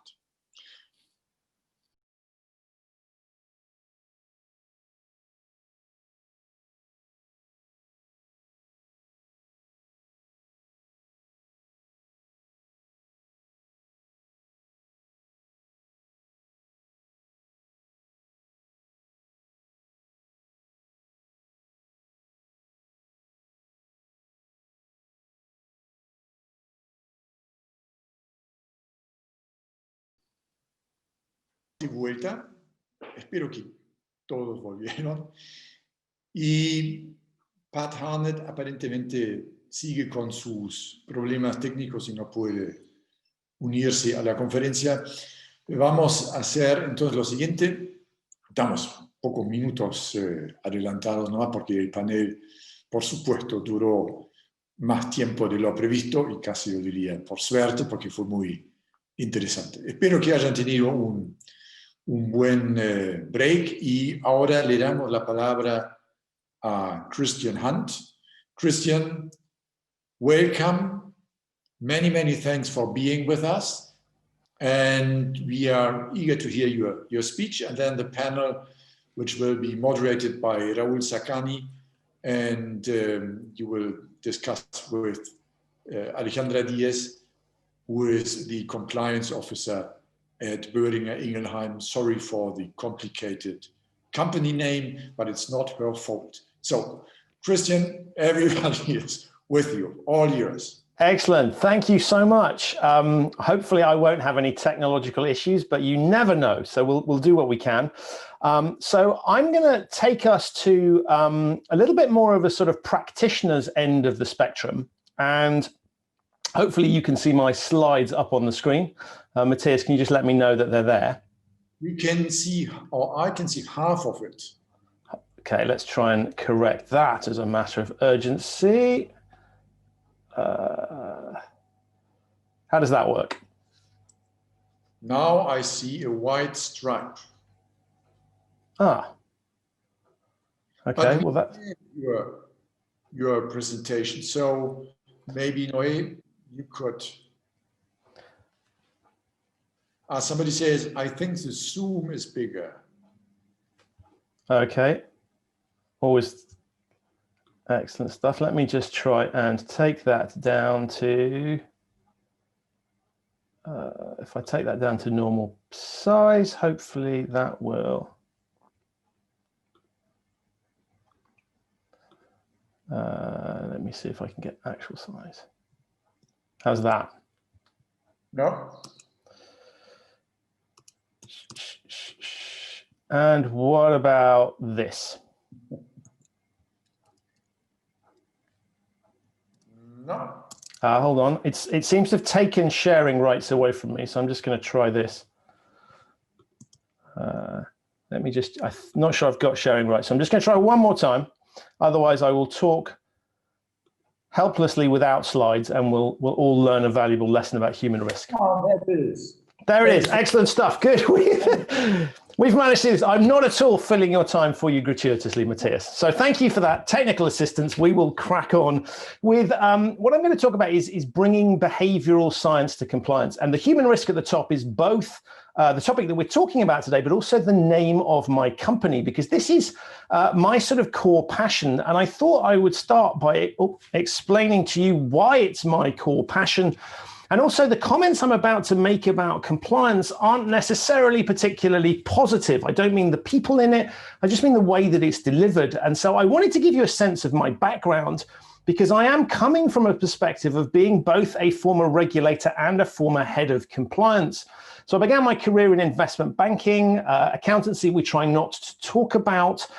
And then I became a regulator post-crisis. I always have to stress this, in financial services, supervising international banks in London. So making sure that they didn't blow the world up or engage in misconduct. I became COO at the regulator, and then flipped over to the other side of the fence, working at UBS in compliance and operational risk. And I mention that because that's relevant to the journey that I've been on. And it was in that function that I really thought about the idea of using behavioral science to meet compliance objectives. Did that rather too well, and that they allowed me to set up a behavioral science function. And the work that I did in that behavioral science function at UBS is something I now carry through into the work that I do with clients. So this is a journey that has come not from any great academic understanding, but really a journey that's come from the practical realities of both being a front office person, then being a regulator, and then moving into compliance. So I've really sat in lots of different chairs that have given me the perspective that I've got. And I can't talk about my career as either a compliance officer or a regulator without bringing this gentleman in. And the number 7 that you can see top left refers to the number of days that I had been a regulator before his handiwork became known. And he's someone called Kweku Adeboli. And he is a rogue trader, what UBS called an unauthorized trading incident, but most of us would call rogue trading. And he almost took the bank down with his activities. And so much of my regulatory career, having just been in post for 7 days, was spent dealing with the issues that came out of what he'd been doing. And much of my career as a compliance officer was then spent dealing with the consequences of what he had been doing. So I include him as an illustration of when human risk goes very badly wrong. This is what you end up with, but it's heavily shaped my perspective on what we're trying to do when we're looking at compliance and risk management. And so he becomes a little bit of a poster boy that I feel appropriate to include in my presentation. Now, I said I was going to say some things that are slightly unusual and that you wouldn't expect from a person with my background, and that is I hate compliance. I don't mean I hate complying with the rules. I don't mean I hate people in the function. I don't mean I hate the idea of it. I just hate the way it's delivered. It is absolutely awful. And we start with that brand, which is possibly the most unattractive and unappealing piece of branding out there. There is a very good reason why no children grow up wanting to become compliance officers. It's not a particularly pleasant piece of brand. And I think this really doesn't help us when we look at what we're trying to deliver. We all understand the importance of having rules and complying with them, but calling a function compliance doesn't really set it off. If you were trying to market the function, you would probably not start from here. And why is that? Well, the answer is, if you look, and Josephine covered this beautifully, what is compliance? And if we look at the definition, it's there on the screen: the action or fact of complying with a wish or command. Now, that does not sound great. And yet that's what the official mission is. That's what regulators call this. That's what firms have within them. And so perhaps with that sort of branding and backdrop, we really shouldn't be surprised that the way people react to compliance is typified by the cartoon character there. Huge amounts of frustration and anger about it. It doesn't fill people with any joy whatsoever. And as I was doing this compliance role, as I was eating my own regulatory cooking, it really occurred to me that the business I was in was one of influencing human decision-making, because you can't say to an organization, be compliant. It's an inanimate object, and generally inanimate objects don't do what they're told. They're not sentient, they don't know what's going on. So if we look at what causes the problems within firms, it's people that are the root cause of the problem. They either cause problems or they make them worse. And the whole purpose of compliance is to get people to behave in a certain way. So it dawned on me as I was doing this compliance and risk role that I was really in the business of influencing human decision-making. Organizations can't be compliant of their own accord. If you want an organization to be compliant, if you want to mitigate human risk, then you need to get to the employees. You need to influence those employees. So when I'm asked what compliance is, I don't talk about rules.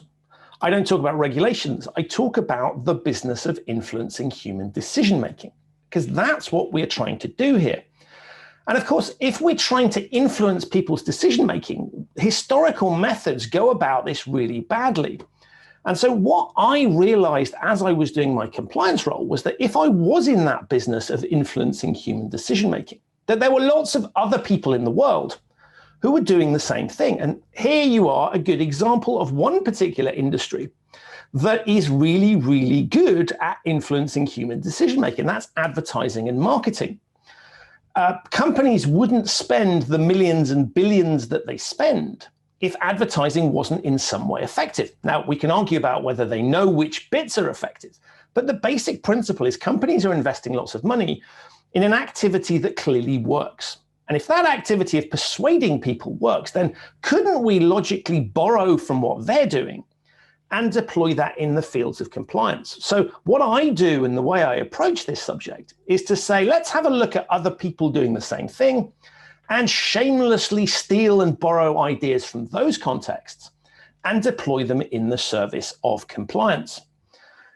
And what do I do to sort of codify that and think about that? Well, the answer is I use this behavioral science piece, and I've created my own definition of behavioral science purely because there are hundreds of them out there, and I thought it was helpful to have something that I could rally around. So here is my definition of behavioral science, which is understanding the real drivers of human behavior so we can influence them to deliver better outcomes.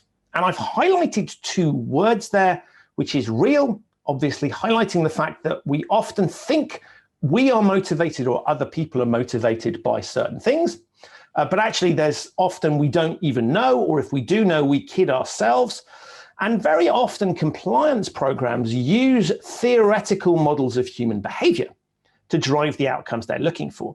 If you compare that to advertising, which doesn't use theoretical models, which uses the actual models of how people behave, then you can see why compliance sometimes misses the trick. So focusing on the real rather than theoretical, very important. And then the second piece that I always highlight to people is to say, look, behavioral science works both ways. You can use it to do amazingly good things. You can use it to do amazingly bad things. And so one of the things that I emphasize to people as I look at this topic and as I was exploring my own journey is that actually we are using behavioral science techniques all of the time. We might just not realize it. And so often firms are using behavioral science, but just really ineffectively. They're using techniques that you would never ever use because they don't work particularly well in the way that people think they do. But actually, they are using them all the time. So behavioral science isn't something we're switching on. The techniques that it teaches us about are being used, but often it's exactly the wrong techniques or a misunderstanding of them. And so I highlight those two pieces to really say, look, if we're going to use this stuff, we need to do it effectively and think intelligently about it, because we could use it to create the opposite outcome. And one of the questions that I often get asked, particularly by academics, is, look, why don't people understand this stuff? Because it's pretty obvious when you start to look at compliance as the business of influencing decision-making, look at what is it trying to do, that the traditional methods don't always work. And we've seen some of that in the previous speakers and panel sessions, that there is a little bit of a disconnect between the desired outcomes and the outcomes that we get from the techniques that are commonly used. And so I thought it might be helpful to stimulate a little bit of thought to talk about some of the reasons why I think I'm one of the few people that's made this journey. And that's not meant to say that I'm amazing or super intelligent, but it's just to highlight the challenge I think that we're facing when we think about these dynamics, that not every single person is going to have the benefit of some of the experiences that I had that allowed me to make this transition. And I wanted to highlight those because I think this goes to the root of the practical challenge. And so the first piece I think was critical was that I'd been in the front office. So I've been in the target audience that we're trying to convince. And this is not, as they say in certain parts of the US, and I'm sure is equally applicable in Argentina, this is not my first rodeo. I have been around long enough to see how traditional compliance programs feel on the ground. I've been in the audience that you're trying to persuade, and I've suffered some of those pieces. I think that the second piece was I've eaten my own regulatory cooking. So I know what the regulator was trying to do because I was the regulator. And so when it came to implementing things that I could see on the ground weren't working, I knew what the spirit of the law was and I knew the genesis. And so I felt very confident in questioning and challenging the way that UBS, but also the industry as a whole, was doing things. Other piece I think is important is that I was covering a part of UBS that was very distant from where there had been historic problems. So when we think about the way compliance in risk management is often structured, it looks at solving yesterday's problems. So we design things to make sure that we can't have the same problems we had before. The bit that I was covering for UBS was asset management, where there hadn't really been a problem, and the EMEA region, which excluded the UK and Switzerland for legal entity reasons. And therefore, I was dealing with two parts of the universe that really hadn't had problems. And so what was happening was problems were being solved in other businesses for other geographic reasons and imposed globally that really didn't work. And so the bits that I was looking at were bottom of mind from an internal policy perspective for very good reasons. And therefore, it felt even more awkward than it might have done had I been somewhere that had been in the target zone. So I think that was helpful to understand it. I would add a very unhealthy interest in behavioral science. I've always been fascinated about why people do things. As a kid, I was always really annoying and would say why a lot, and my parents indulged that. So I think I always had that. And I call behavioral science in my mind a solution looking for a problem. I'd always been fascinated by things. And then suddenly I had a job that really allowed me to use that. So I was sort of primed, if you like, to bring behavioral science to compliance. And I think that the final point before I get to the picture is that I was politically unencumbered. I knew I wasn't going to stay in banking for the rest of my life. And so I was prepared to call things out. I could recognize things that weren't working and say, I think there's a better way of doing things. So if you add all of those factors together, plus what it says on the left, which is not in my name, which was all of these things were being done in my name. So policies were being issued in my name, people were being sent on training in my name. And I started to become like that proverbial protester outside the White House with my little placard saying, I can't let this happen. Silence, as it says there, is compliance of the wrong kind. And so what I wanted to do was to deal with that, because I couldn't continue to make arguments that what we were doing was effective. I think that's a really unusual set of circumstances that explains why some people find this challenging. If I hadn't had all of those, I think the journey that I went on and the processes that I am able to outline now probably wouldn't have happened in the same way. So I think a really important piece when we're thinking about some of the techniques that I'm talking about and some of the challenges is that not everybody has the benefit of these factors that really allowed me, I think, to think in these terms. Now, when I look at why does traditional compliance go wrong, I think this is about misunderstanding the target audience. And I don't mean accidentally misunderstanding, I mean deliberately misunderstanding. And that's why I've put those little inverted commas. We often think that because we employ people, we have the right to tell them what to do. And of course, that's legally correct, very theoretically correct. You can tell people what to do. But as we've heard from Josephine, that promotes certain reactions to people. And of course, in a world where we need quality of compliance and in an uncertain world where we need people to think for themselves, if we just treat people like they are tools of employment, like they are literally human resources, then we will miss the opportunity to impose compliance and risk management regimes that use the benefit of their common sense, their knowledge, and their experience. So I think what we're doing here is often intentionally misunderstanding, thinking that we can just tell people what to do and there won't be any consequences. And of course, there are situations where that makes sense. The nuclear power industry is a good example. Food safety is another one. You can just tell people what to do. But in many situations, that technique is deployed without thinking about the consequences, intentionally not thinking about it from their perspective because you don't think you have to. And to my mind, you absolutely do. And here's an example from the streets of London that we've seen recently, and we've all seen lots of examples of COVID non-compliance. I think this is a really good example, a sign that says practice social distancing. And what are the lovely people of the UK doing? Nothing of the kind. And that's because I think this is a really bad way of getting that message across, but it's a really good illustration of where compliance goes wrong. We do something that's theoretically smart, we put a sign up, so obviously people will do it, but in practical terms, we know that they don't.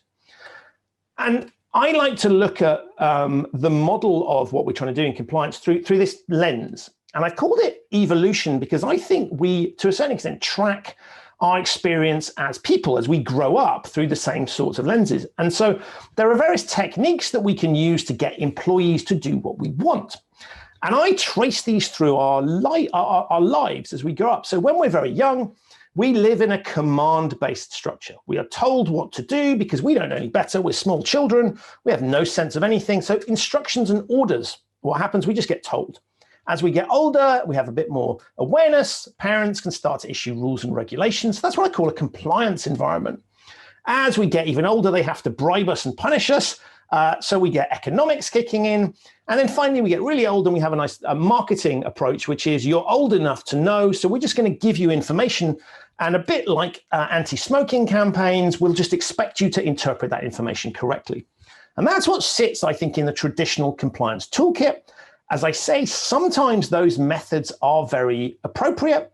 There are some times where you can just tell people what to do. There are times where penalties and rewards deliver that. But I think the mistake that we make is we don't think consciously about which we're using and why we're using it.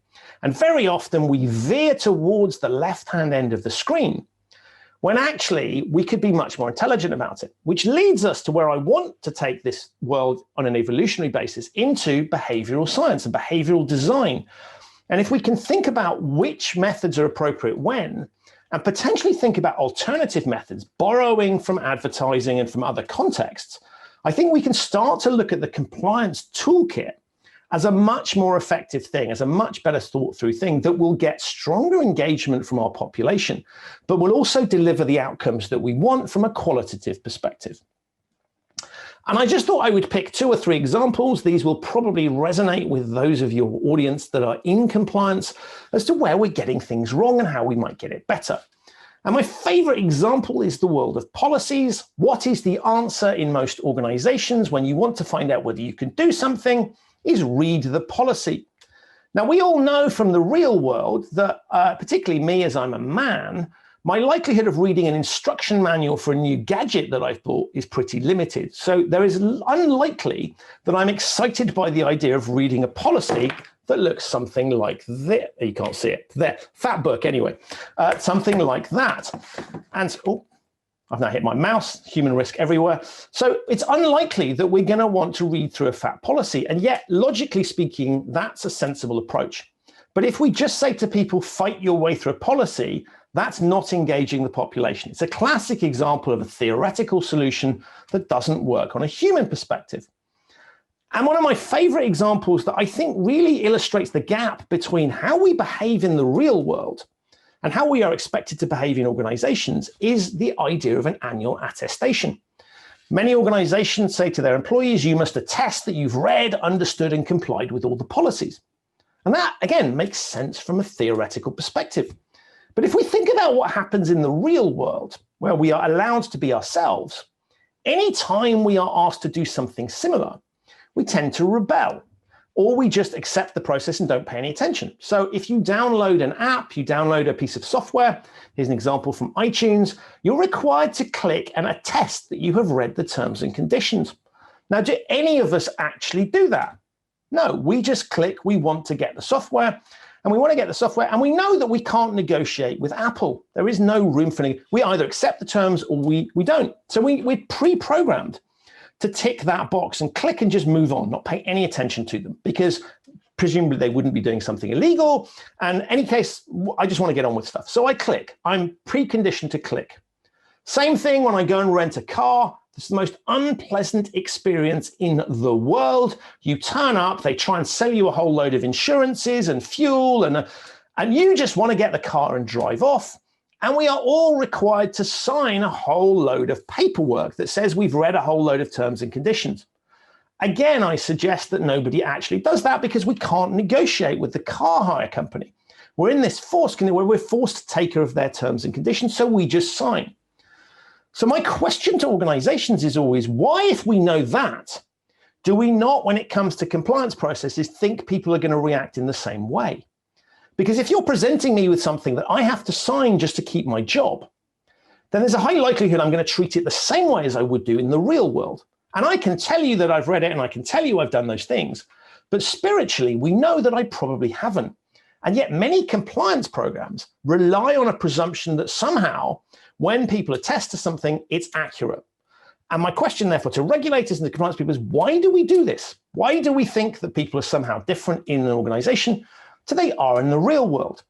And so what I'm trying to encourage us to do with my bringing behavioral science to compliance mission, and it really is a mission, is to get people to think about what happens in the real world and how can we bring that in to get more effective outcomes.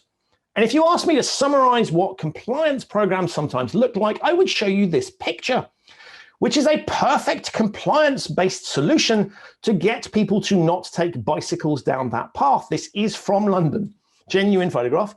And you can see what happens. People don't necessarily do what you want them to, because if the reality of the situation is there's an alternative, people will find ways around your controls. So we need to build control frameworks that work on the basis of how people are likely to operate rather than the way we would like them to operate. And so I take inspiration wherever I can find it. And here's something that I thought was delightful, because after all, we have a largely Argentinian audience. This is from London, getting people to not drop cigarette butts outside underground stations. And the idea is quite simple. You don't want people, if you come out of an underground station, you don't want people standing outside smoking. You're not allowed to smoke in the network. So people stand outside and smoke. That's not great. How did they deal with it? Well, they tried putting up signs to say, please don't smoke. We all know what happens. Then people just continue, they ignore the sign. So they came up with a very clever idea, which I think works brilliantly on a number of levels. And the idea here simply is that you put this a little bit away from the station to get people to move away, and you make the idea of using your cigarette butt as a voting tool to give people a sense that actually there's a better place they could put it on the floor. And so they asked people here to vote with their cigarette butts on their favorite footballer. Now, given it's an Argentinian audience, we know which side we're going to vote for in this particular thing. So apologies that the time this was taken demonstrates a slight lead, I think, for the other player. But what I like about this is it's very simple. The first thing is it's making not dropping your cigarette butt on the floor seem less attractive than participating in the vote. The other thing it's doing is leveraging social proof really cleverly, which is you see lots of other people have done it, so you're going to copy it. And the brilliant piece about it is it's literally able to shift smokers, not only to get them to change the behavior after they've smoked, but to get them to change the location of where they smoke. And this is a fabulous example of what I think compliance functions could be doing. I'm not saying compliance functions are policing smoking, but the mindset, the mentality behind this is precisely what we should be using in corporate situations. Because if the logic behind this works on a visceral level, to use behavioral science terminology using system 1, then we should be looking to do the same thing within our own organizations. And this, for me, is the ultimate piece of bringing behavioral science to compliance, is really thinking through how can we get to the realities of human behavior and find ways that we can influence it subliminally so that when we get compliance, people actually don't even realize they're being compliant. It just feels natural. And the challenge that I see we've got is that this sort of mentality is the thing that we don't seem to be able to get into that context. So my mission is to get this sort of thing into the compliance framework, because I think if we did that, one, people would stop thinking so negatively about the brand. But secondly, I think we would have a much more effective program because people would be willingly compliant. And therefore, when you needed to go into those approaches I talked about that we use on young children, when you needed to move into that space, people would be much more accepting of it because it would feel less frequent. And one of the interesting things I think is this idea that if we start to overly control people, and we've seen that in the discussions around surveillance, then they will react against that. So I think what we need to do is to try and find ways that we can lighten up to make it feel more human. And therefore, this kind of approach is, for me, the art of how we get compliance into a space where we're getting better outcomes, stronger engagement, and above all, a higher quality of compliance. So when people ask me what is compliance, I hopefully shift us away from it's about rules and regulations into it's an outcome, not a process. We should feel brave enough, if we can, to shift away from focusing on the process and looking at the outcome that we're trying to deliver. And if we think about the outcome, there will be lots of counterintuitive, interesting ideas from the real world that we can bring in, which I think will be more sustainable and more effective. That leads me then to my final slide, which if I still have time, Matthias, I'm happy to take questions or we can move on. But notice two pieces of behavioral science here that also illustrate my point. The first one is that if you're interested in this topic a bit further, I have a newsletter. You can subscribe to that. I would like you to subscribe to my newsletter. How do I do that? I make it really easy for you. Point your phone camera at this. It'll take you to the sign up page. Brilliant example of a behaviorally infused compliance effort where I'm making it really simple for you to do what I want. The second bit is notice the phraseology that I've used around. I didn't say any questions. I said, what questions do you have? Really important piece of framing there, because what I've said is I expect that there will be questions. What are they? Rather than saying, are there any questions, which allows for the possibility that there might not be any. With all of that said, I will turn back to Matthias and allow him to decide whether I'm allowed to take questions or whether we will be moving on to the next session. Thank you for listening. Thank you a lot, Christian. That was a fabulous speech. And I think we are all impressed that I saw lots of good comments and not so many questions, but comments and agreements with you. But I think we will have time now during the panel for many questions. They will arise, and if they don't arise voluntarily, Raúl will make them appear. So I leave you with Raúl, who will moderate it, and with Alejandra Diaz from Böhringer Ingelheim. But before I do so, we had contact with Pat, and Pat is now online. I can even see her. Pat, thank you for joining. But I think today it will be difficult already to have her speech, and we will talk about when to do it tomorrow during the afternoon. So tomorrow when you tune in with the legal guys who come into the movie when all our other intentions to prevent things have failed, there will be Pat as well with her speech on how to measure effectiveness of a compliance program. Now I leave you with Raúl y Alejandra. Hello, hi everyone. Can you hear me? That's great. Thank you so much. I think my internet is working, although I do have 2 kids, so I would put that into the human risk or perhaps into the technical issues as well. Anyway, there are a lot of comments from Christian's presentation, but I pick on one. It was in Spanish, but I think it reflects very well on human risk. And it said, I would start smoking only for voting for Messi. Right? That's great. So let me introduce you to Maria. Maria is Maria Alejandra Diaz. Maria is the regional compliance officer of working at Böhringer Ingelheim. That's the way I should pronounce it, Matthias. It's not easy to pronounce in German. Yes, for me it's impossible. So, Maria is responsible for the Hispanic South American countries, covering pharma and healthcare compliance, anti-corruption, data protection, all very serious stuff. So I have the pleasure to coordinate this panel. I do have a number of questions, but I will start raising the point that the awareness of how people make decisions is important to improve the compliance program. The idea that perfect rationality, which forms the basis of many economic theories, is actually not an accurate description of how people make decisions.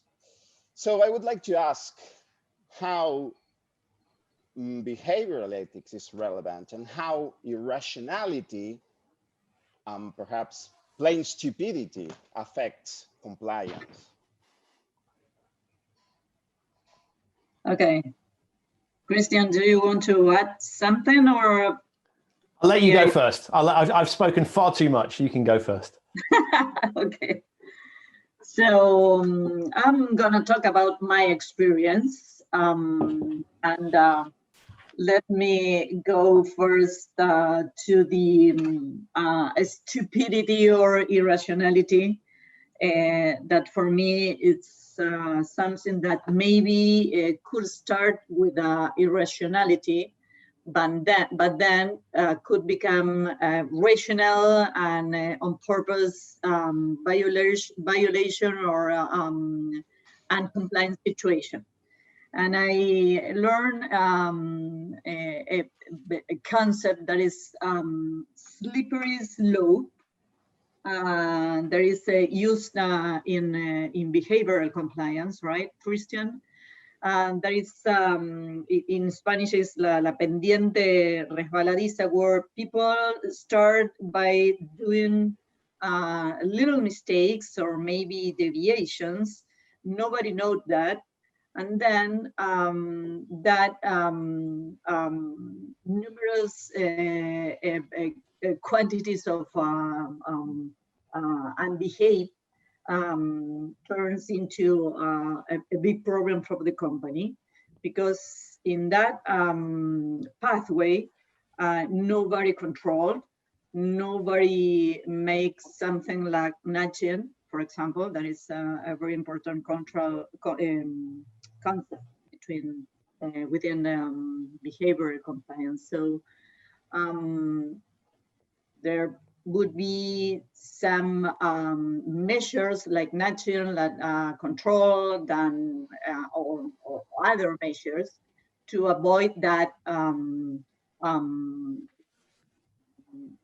misbehaviors, let's say, or irrational, that is not so irrational mistakes.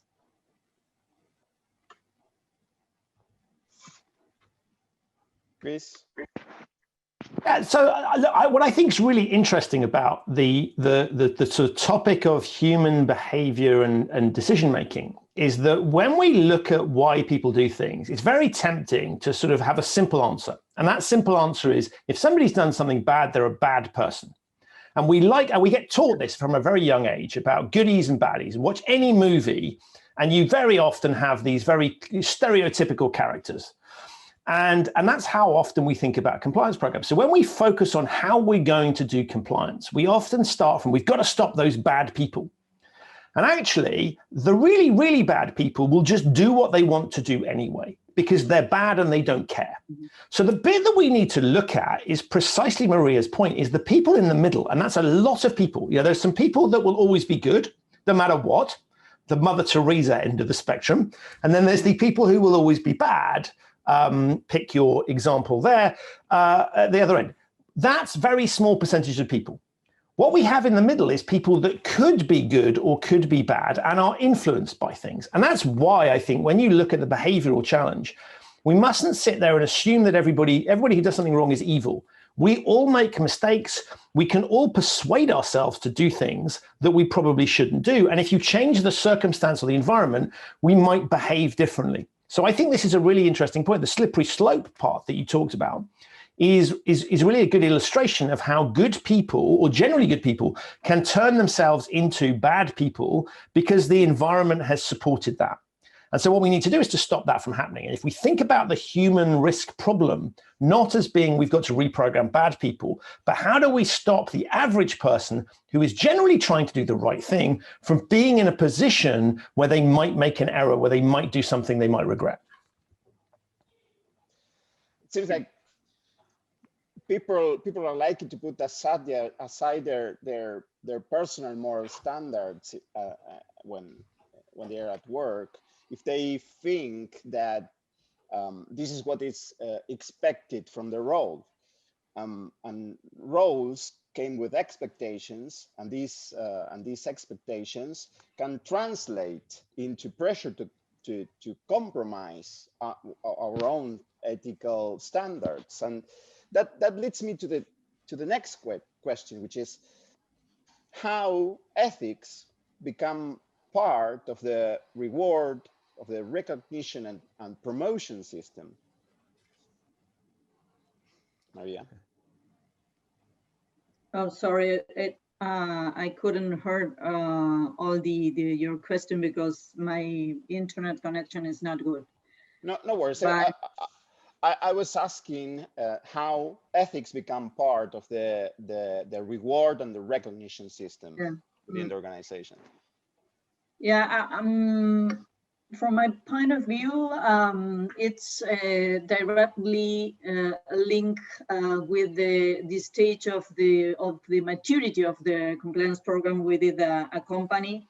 And Christian showed an excellent slide where people is starting from the very beginning, learning from compliance, and then being like an adult, and then being more mature as an organization in terms of compliance. So I think that you have to think what is the best situation or roles where you could use motivations, rewards to those employees that have excellent performance in terms of ethics, not only comply with their obligations, but do things in a very excellent approach from an ethic and compliance point of view. One thing that is, I think it's very useful is to have as part of the objectives of the company and in the objectives of each employee to have compliance as a condition on how to do things in the right way. So if you don't have, or the employees don't have the objective to do things, to reach the numbers, reach the commercial objectives, but if you reached that objective in a wrong way, unethical, against the law, that would be something that it should be included in the objective and the evaluation of that person and how was his performance, and the bonus should be tied some way to the how they achieved their objectives. Business objectives, okay, right. So this is something that for me it's important, but at the same time you need to also have disciplinary actions in the same at the same way, and I think it's important always a balance. Not only motivation or rewards, but also disciplinary actions, control. I think everything is important. So could it be ethical to pay a bonus, let's say with money, for complying with a program, such as making a denounce with a whistleblower channel, rewarding with money? Would it be ethical? So, sorry, go on. No, go ahead. Go ahead. I was going to, so look, what I think is really interesting about this question is that we logically focus on financial reward, and we say we need to pay people because then they'll do. Now, financial reward is a really powerful motivator. It's not, by the way, the most powerful motivator. There are other things that are much more effective, but we all lean on that particular one. So should we be bribing people to behave properly? No. And I'll give you a real world example why that's a bad idea. And anybody that's in a relationship will recognize this thing. If you buy your partner flowers or a present every time you do something wrong, right, they become conditioned to that being a piece, and they will conclude that every time you're paying them, that every time you buy flowers, for example, you must have done something wrong, right? We read into patterns. And so we start to attribute the idea that I only get, I'm only, if I do good behavior, I get paid for it. If I don't do good behavior, then I don't get paid for it. right? So after a while, the effect of the extra cash starts to get reduced. And actually just normal. So what that then happens is, well, if I'm not behaving well, I'm not being paid, so it doesn't matter. So it creates these very perverse incentives. Now, why would you pay whistleblowers? Not because you want to reward their whistleblowing, but because they are taking a massive personal risk that will see them potentially never working either in that industry or anywhere else again. So the reason you would give a reward to whistleblowers is to say to them, okay, you're putting your career on the line here, and I'm going to give you enough money so that you don't have to worry. Because if you're weighing up feeding your family versus whistleblowing, feeding your family is going to come first every single time. So you have to make it easy for people to do. So the reward for whistleblowing isn't a bribe. It is actually to unencumber them and allow them to do the thing they need to do, because everybody accepts the risks of being a whistleblower are massive for your personal career perspective. So I think those two things are fundamentally different. So I'm massively in favor of rewards for whistleblowing for that reason. There are some unintended consequences we need to think about. But if you're paying your employees to do the right thing, then you are normalizing a whole set of things that are going to lead to all sorts of predictable consequences that you don't want. So I don't see the two things as analogous, and I think there's very distinct reasons for those two distinctions. Could you give us examples of incentives other than money? Yeah. Look, we all want to have a sense of purpose and a sense that we're achieving something. And so, ultimately, giving employees something may cost you money. But if you actually gave people more vacation, better work-life balance, a sense that they were doing something that was worthwhile, that was pro-social, maybe expand your community programs, you allow them to work with underprivileged people, find something that's relevant to what you're doing, and really live a purpose where they can get up in the morning and not have to be embarrassed about who they're working for. And honestly, if you look at a lot of jobs that are very highly paid, are highly paid, and because actually you're compensating for something. I'm buying your time. I'm buying your silence on a particular moral issue. So it's not a straightforward particular trade that sort of says every single thing has to be remunerated at the highest levels. There are lots of levers you can pull. We've all worked for horrible bosses that we never want to work for again. And actually, that's not worth it. So treating people like they're human, giving them opportunities, allowing them time to, maybe, you just let them go and spend an afternoon watching their kids play sport. That's worth stuff money can't buy. And so finding the answer to the question isn't a one size fits all. This is the clever thing here. Money is a pretty primitive measure. If you can start to say to your employees, we value who you are for who you are. And that, after all, is why you hire people. You go through an interview process, you ask them all about who they are to try and find, if you genuinely value them, then find ways, have a framework that allows you to deploy those things, not in an unfair manner where you give somebody something that's very high value and someone else can have, 5-minute coffee break, but find things that are equitable. And if you can give employees options that make them feel good, that's worth so much more than money. Once we've got over the basic, I need money to live, you can make them feel so much better. So it's small, subtle things that can have a massive difference. Well, that's absolutely agree with that. So an approach that focuses on ethics, that being communicating the ethical values, explaining how and why an organization does business, encouraging individuals based on ethical values. So it appears to be at least as important as having clear rules and that the employees must follow, and also the related consequences, the related sanctions. So do you agree that in some circumstances, nudging compliance, nudging ethics can be more effective than actually enforcing compliance? Okay, I'll go first then, Maria.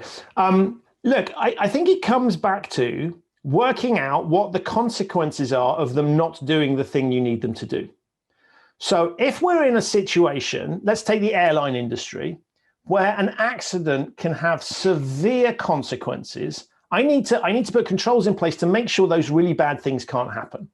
And therefore, I don't want people doing, silly things. And that's it. So I have to build an environment where I make sure those things don't happen. And that's a combination of physical controls, it's a combination of processes, training, having the right sort of culture. So you build things around that are there. If you have something that is more recoverable, and the best company that I've seen talk about this is Netflix. And Netflix distinguishes between recoverable issues, things you never, ever, ever want to have happen, credit card details being exposed publicly, bullying, harassment, those sorts of things. Those things you build very tight controls around because you say that's unacceptable. There are other things where you say it's recoverable, so it's undesirable, so we build a slightly different form of control around it, recognizing that we can recover from it. And therefore, what that recognizes is that people will make mistakes. And what we want them to do is make mistakes in a safe space. Now, ideally, they don't make any, but that's unrealistic. So let's have them make mistakes it's okay to make. And let's not forget that if we want innovation, people are going to screw up because innovation is trial and error. We need those errors to discover things. So if you build a culture where everything is tightly controlled, then you will not get the right form of innovation because people will be too scared to do that because they won't want to make the mistakes that go with it. So what we need to do is balance those things out. So to answer your question, nudging has its place. It's one of a multitude of different tools. And again, it's about looking and saying, what are you trying to solve here? And very often, I come back to that slide I presented, we don't think about which tool we're using. We just kind of go, oh, let's try a little bit of nudging here. Nudging might be the worst possible thing to do if the thing you're nudging is massively safety critical. On the other hand, it might be absolutely fabulous if there's a qualitative element and we know that the nudge works. So it's a case of looking at it as a toolkit, not as a sort of primitive one size fits all, here's what I do in this situation. It's organization and context dependent. Absolutely. And I want to move on I think a field that you Maria would like to hear, and I think you agree with, is that the idea that is key for the compliance officer to get to know the people you work with at all levels of the organization. And as you always say, it is done by walking, by being really available for the people, right? Mm-hmm. So, I mean, that's the idea, the communicator's skills for a compliance officer. So bringing the spirit of compliance to every corner of the organization. Yeah. So how behavioral compliance can help in bringing some fun to compliance training, so they're not perceived as boring or uninteresting. Yeah. And I would like to start with the experience I had when I started in compliance, because I was working in a pharmaceutical company, and that is very boring. But in the new position as compliance officer, I started in the business that is consumer, Johnson & Johnson consumer products. That the group of people was completely different, very young, very active, and I realized that I needed to be or to apply a new approach in the way that they feel compliance near to them. So I find fun approach, maybe some humor in the presentations, and demonstrate them that compliance is not boring, is something that is in a day-to-day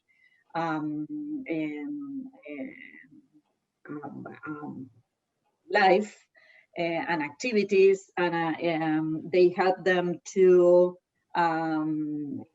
more suitable or adequate approach or decisions. So for me, fun and sense of humor during training, during conversations is very key to demonstrate that compliance is not locked in an office with a boring compliance officer. So for me, the perfect approach is being in close in touch with the people, with the teams. What are the concerns? How we can help them, and at the same time, you can also learn from them and maybe identify those people who may be more dangerous, or we could make some more controls because they are eager to be closer to the risks. So it's something that is intuitive, right? You need to know people, know what their concerns, what their objectives, and see how they work. And then by knowing people, you can tailor your approach with them. Absolutely, absolutely. Yeah, for me, fun is a must, because if not, I'm boring from myself. Yeah, using a risk-based approach to get very close to people, and that's that skill, people skill for a compliance officer is absolutely key. And I guess that this COVID situation, it's posing some complications to that, to this, and also that I guess that perhaps the compliance officer should also be trained in this the use of these new technologies for delivering trainings and so on. I think that that's something you Chris have been working a lot, right, recently? Yeah, so I take a very simple approach, which is if compliance is the business of influencing people, then we need to know how to engage with people. And actually, this has always been true, but it's particularly true now in the digital world. Compliance is about communication, persuasion, and audience engagement. Now, nobody thinks to train compliance people in how you do digital presentations, in the technologies that they can use, but that's really important. If you think about it, it's almost like advertising. And if the message that you're sending is that you're a boring function that doesn't know how to engage people, then you're going to lose your audience and they're not going to pay attention to you. So you need to be thinking about that. And one of the things I think is really interesting about the current environment, everybody or most people working from home, so you can see other companies that are really good at engaging. There are social media companies, there are companies like Peloton, lots of examples where there are companies that are really good at engaging with people in this environment. What we should be doing in the compliance discipline is looking at those and not thinking, oh, compliance is really serious, so I need to be really serious, but actually saying, how do those work? What techniques are they using to grab my attention, to get me to focus, to get me to spend money maybe, and how can we use those in compliance? And you're right, that's not in the compliance skill set, but I think it needs to be.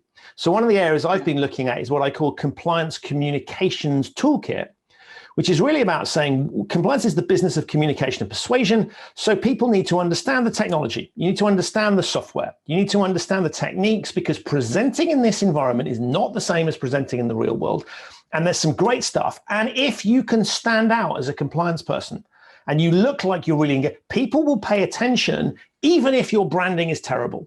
And so because compliance often comes with a bad reputation, even a small amount of effort that people don't expect can be really, really powerful. So for me, this is not just something that's nice for compliance people to understand.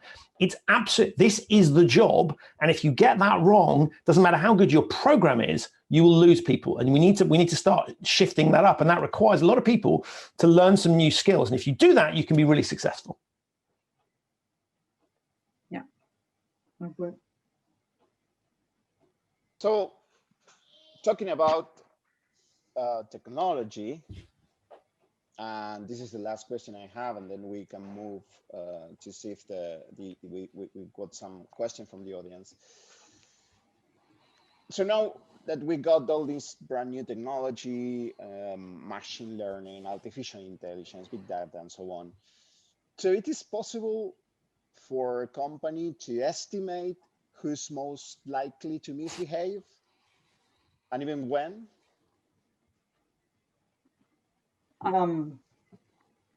From my point of view, and again, is based on my experience, I think that people that is moved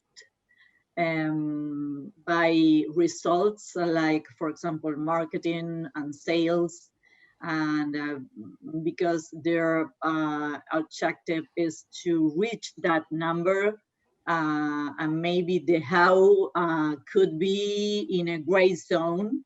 I think this is people that could be making some mistakes or irrationalities.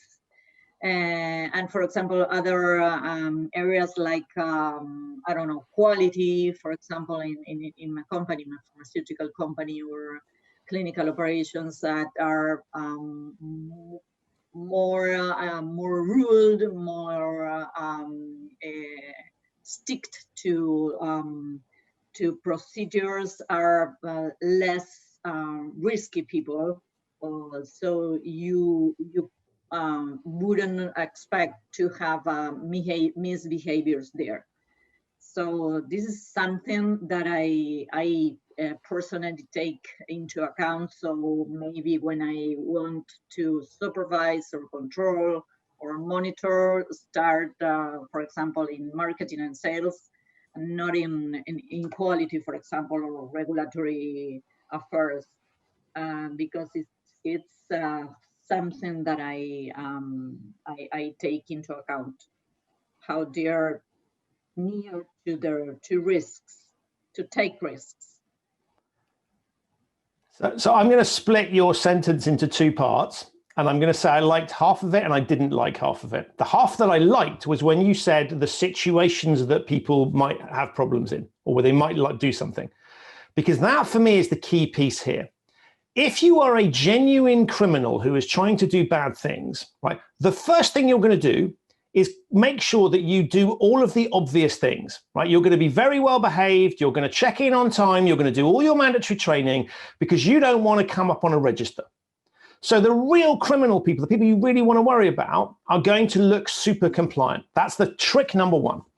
So what you're going to find is that the people who aren't compliant are probably, less challenged, less. And I think it's really dangerous to assume that you can naturally infer from people's behaviors how they're going to behave in the future. And if people feel like you're doing that, you will end up with that Tom Cruise movie called Minority Report, where they went out and arrested people before they'd committed crimes. Always, when you think about technology, always think about the movies and literature, because it gives you some clues about the worst case scenario. Now, what I loved about the bit you talked about situations is if you start to look at compliance and conduct within organizations from the perspective of organizational situations. When is these things happening? We never analyze that. We always look at which people have done things. Start looking at which programs, which situations, which times of the week, which environmental factors contribute, and you'll start to identify trends. So I've seen lots of examples where companies have said, we've got lots of breaches of this policy, we're going to fire all these people. I'm exaggerating slightly. Right? Yeah. And actually what it turned out was that these weren't people it was a terrible system that made it really difficult to comply, and for very good reasons they were giving up. Now, if you changed the system, you would have got the compliant behavior you wanted. So every time something goes wrong in an organization, the first question always gets asked is, whose fault is this? I say to people, ask that question, but not straight away. Start by saying, what in the environment could have caused this problem?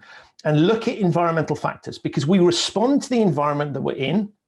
And if you have an environment that causes lots of people to behave in a particular way, you have a problem with the environment. It may not be the whole story, but you have a problem with the environment. And we fixate, because we love this, on these are bad people. That it's easier for us to understand a story that is bad people rather than we had an environment that helped cause that. So organizations need to stop and say what in the environment is potentially contributing. Now, of course, if it turns out it's an individual doing crazy stuff, then go after that individual. But if you start with the idea that every time it's automatically their fault, you're going to miss opportunities to stop other people falling into the same trap. So if you have breaches of a policy and lots of people are doing it, there is something wrong with the policy, either the way it's communicated, the way it's trained, what it's doing. You've got to look at those environmental factors, and we don't. We focus on people, and that is a big mistake because people know that you're doing that and they will react accordingly.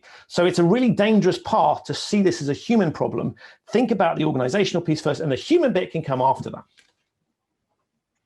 So that connects with the concept of root cause analysis that is now part of the recommendations that the Department of Justice make to their prosecutors when analyzing the effectiveness of a compliance program.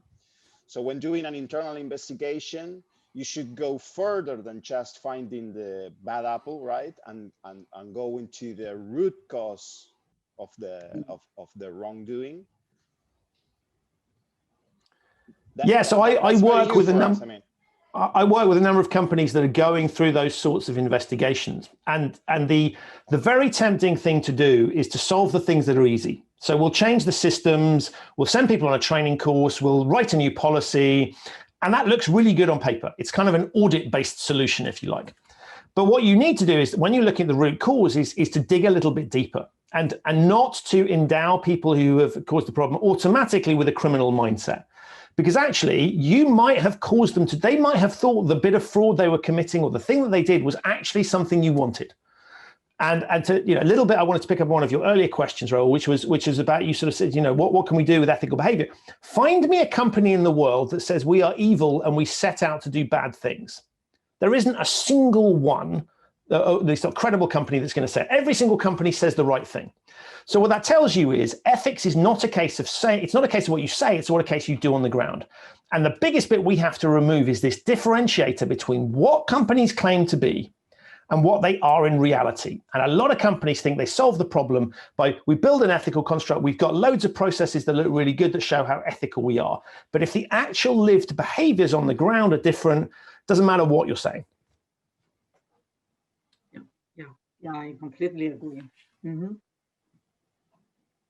So we have a couple of questions from the audience. One related to the process of taking new joiners to the company, the onboarding system, if that it may help doing some background check analysis on the people in order to anticipate any potential wrongdoer or people that could be outside of the compliance system beforehand, so you can prevent those conducts. That's something you would recommend doing, or there is the behavioral science could help in the onboarding process? For me, I think it would be useful, especially in the middle and top management, to see how ethical they could be. But it's not easy, for example, in countries that is kind of forbidden to make that kind of backgrounds. So it's not easy to do. But I think that if ethic is an important aspect in the company, it should be included in that key roles. I mean, senior management, middle management. I think it should be definitely included in the background check, or maybe during the interview, make some questions regarding ethic dilemmas or something. It's for me, it's important, and it's not easy to convince the HR, for example, department to do it, because sometimes they consider that we could be so invasive when we are asking that question to the persons that are applying to a position in our company, for example. But for me, I would definitely include that kind of questions or backgrounds in the key roles, for example. So I come back to the answer I gave you before around what would really bad people do, right? Really bad people are going to look like really good people, right? They are going to prepare, they are going to do the right, they're going to behave in the way you want. So any process that relies on kind of sussing out whether they're likely to be bad people is potentially flawed for that reason. Now, I'm not saying don't do background checks, all really important, right? You probably don't want to be taking someone on with a criminal record in a role that requires them to be handling money or something of risk, right? There are certain things where you would say that's not so of course do background checks, and of course eliminate people where there are obvious red flags. I'm a big fan of rehabilitation of people, so I don't think we should automatically say that they're automatic, but I think there's some warning signs you can look out for. But what's really interesting there is, I think, what happens if you imagine you've hired the wrong kind of person. Let's assume that there is this wrong. Then if they're in an environment where that sort of behavior is generally unacceptable, they notice from the way other people are behaving that that's not what you do, then that is a much stronger piece of risk management than actually trying to screen them out in the first place, because people will mold their behavior to the organization that they see. And so I think what you can find in many organizations is actually the pre-hire screening wouldn't have caught people who have found themselves in situations where they've actually done something because in the moment they felt it was okay. Something in the environment has driven them to that behavior. So if you put all your reliance on screening these people out in the first place and nothing on the cultural piece and the way people behave in the office, then you're missing a huge opportunity. And actually you can turn good people into bad people. And there's plenty of there's high profile historic examples that we can pick where we can say, here's good people doing bad things and people who don't speak up. So you can't fix that by screening them out, because actually, if you wanted to screen out the potential people that might do the wrong thing in your organization, don't hire anyone. Because, and this is the controversial point, pretty much every single person has the capability in the right circumstances of doing things you don't want. So what we have to focus on is those circumstances. So screen out the extremities, right? There's certain people, you do not want to employ certain types of people, no question, but it's that cultural piece that's really important. And I think the problem that is in the solution that sort of says it's all in the hiring is missing the point that actually what you've got there is a flawed process that actually can be undermined by what they see on the ground. You will modify your behaviors according to the environment that you're in. If the environment that you're in says to you that it's okay to do certain things, you'll do it regardless of the questions you are asked to interview or what you were told in your induction training. And so that's the key piece here, is don't think about that as a foolproof mechanism. And a lot of people like it because you go, we'll screen them out and then we'll never have that problem. That is not how it works.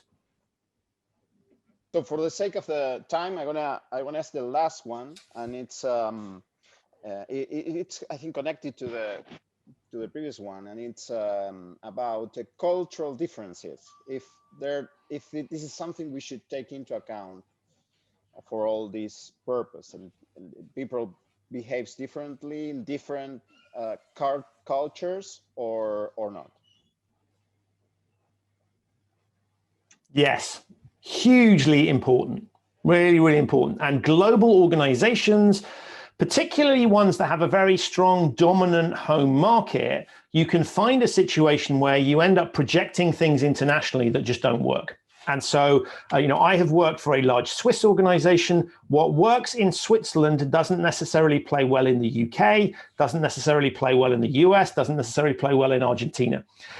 And so geographic challenge is one thing. The second bit is even within the same geography, you can have different forms of culture. And then let me throw a third thing into the mix, which is diversity. Companies now are moving down the path of getting more diverse workforces. That's good because you get fresh ideas into the room. The challenge with that is that people come with different backgrounds and different forms of behavior and different reference points. So one of the things that you're going to see as we get more diverse populations in companies is that the norms that you think people are bringing into the workplace will be different.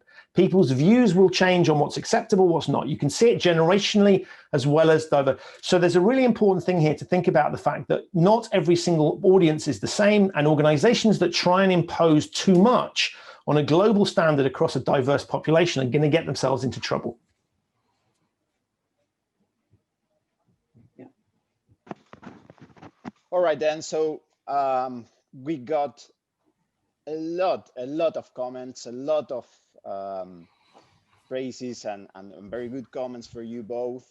And I really want to thank you for this great panel, a invigorating panel. So I wanna have Matthias perhaps bring in a thought and closing this first day of the conference. Thanks, Raul. Thanks, Christian and Alejandra. It was a great panel indeed, and we saw that reflected in all the comments we received. I don't have any thoughts. I normally don't think, and let now. I'm only hungry, and everybody is hungry as well. So see you tomorrow, and don't forget, Pat, tomorrow will be there. Unfortunately, couldn't be today, but maybe it was not so unfortunate. I don't know where we would be with her speech as well, because we already ran over our last time limit for 20 minutes. So that would make more than an hour. Thank you very much. I don't have to forget. There's one very important announcement we have to make, a commercial one. As you know, or some of you know, in November we are starting our program on internal investigations led by Raul, and our commercial department graciously, generously accepted to have one place for free on that program, which will be assigned among those who attended this fabulous conference. So that's the good news on the commercial level for today. With that, we close and hope to see you all again tomorrow morning. Bye-bye.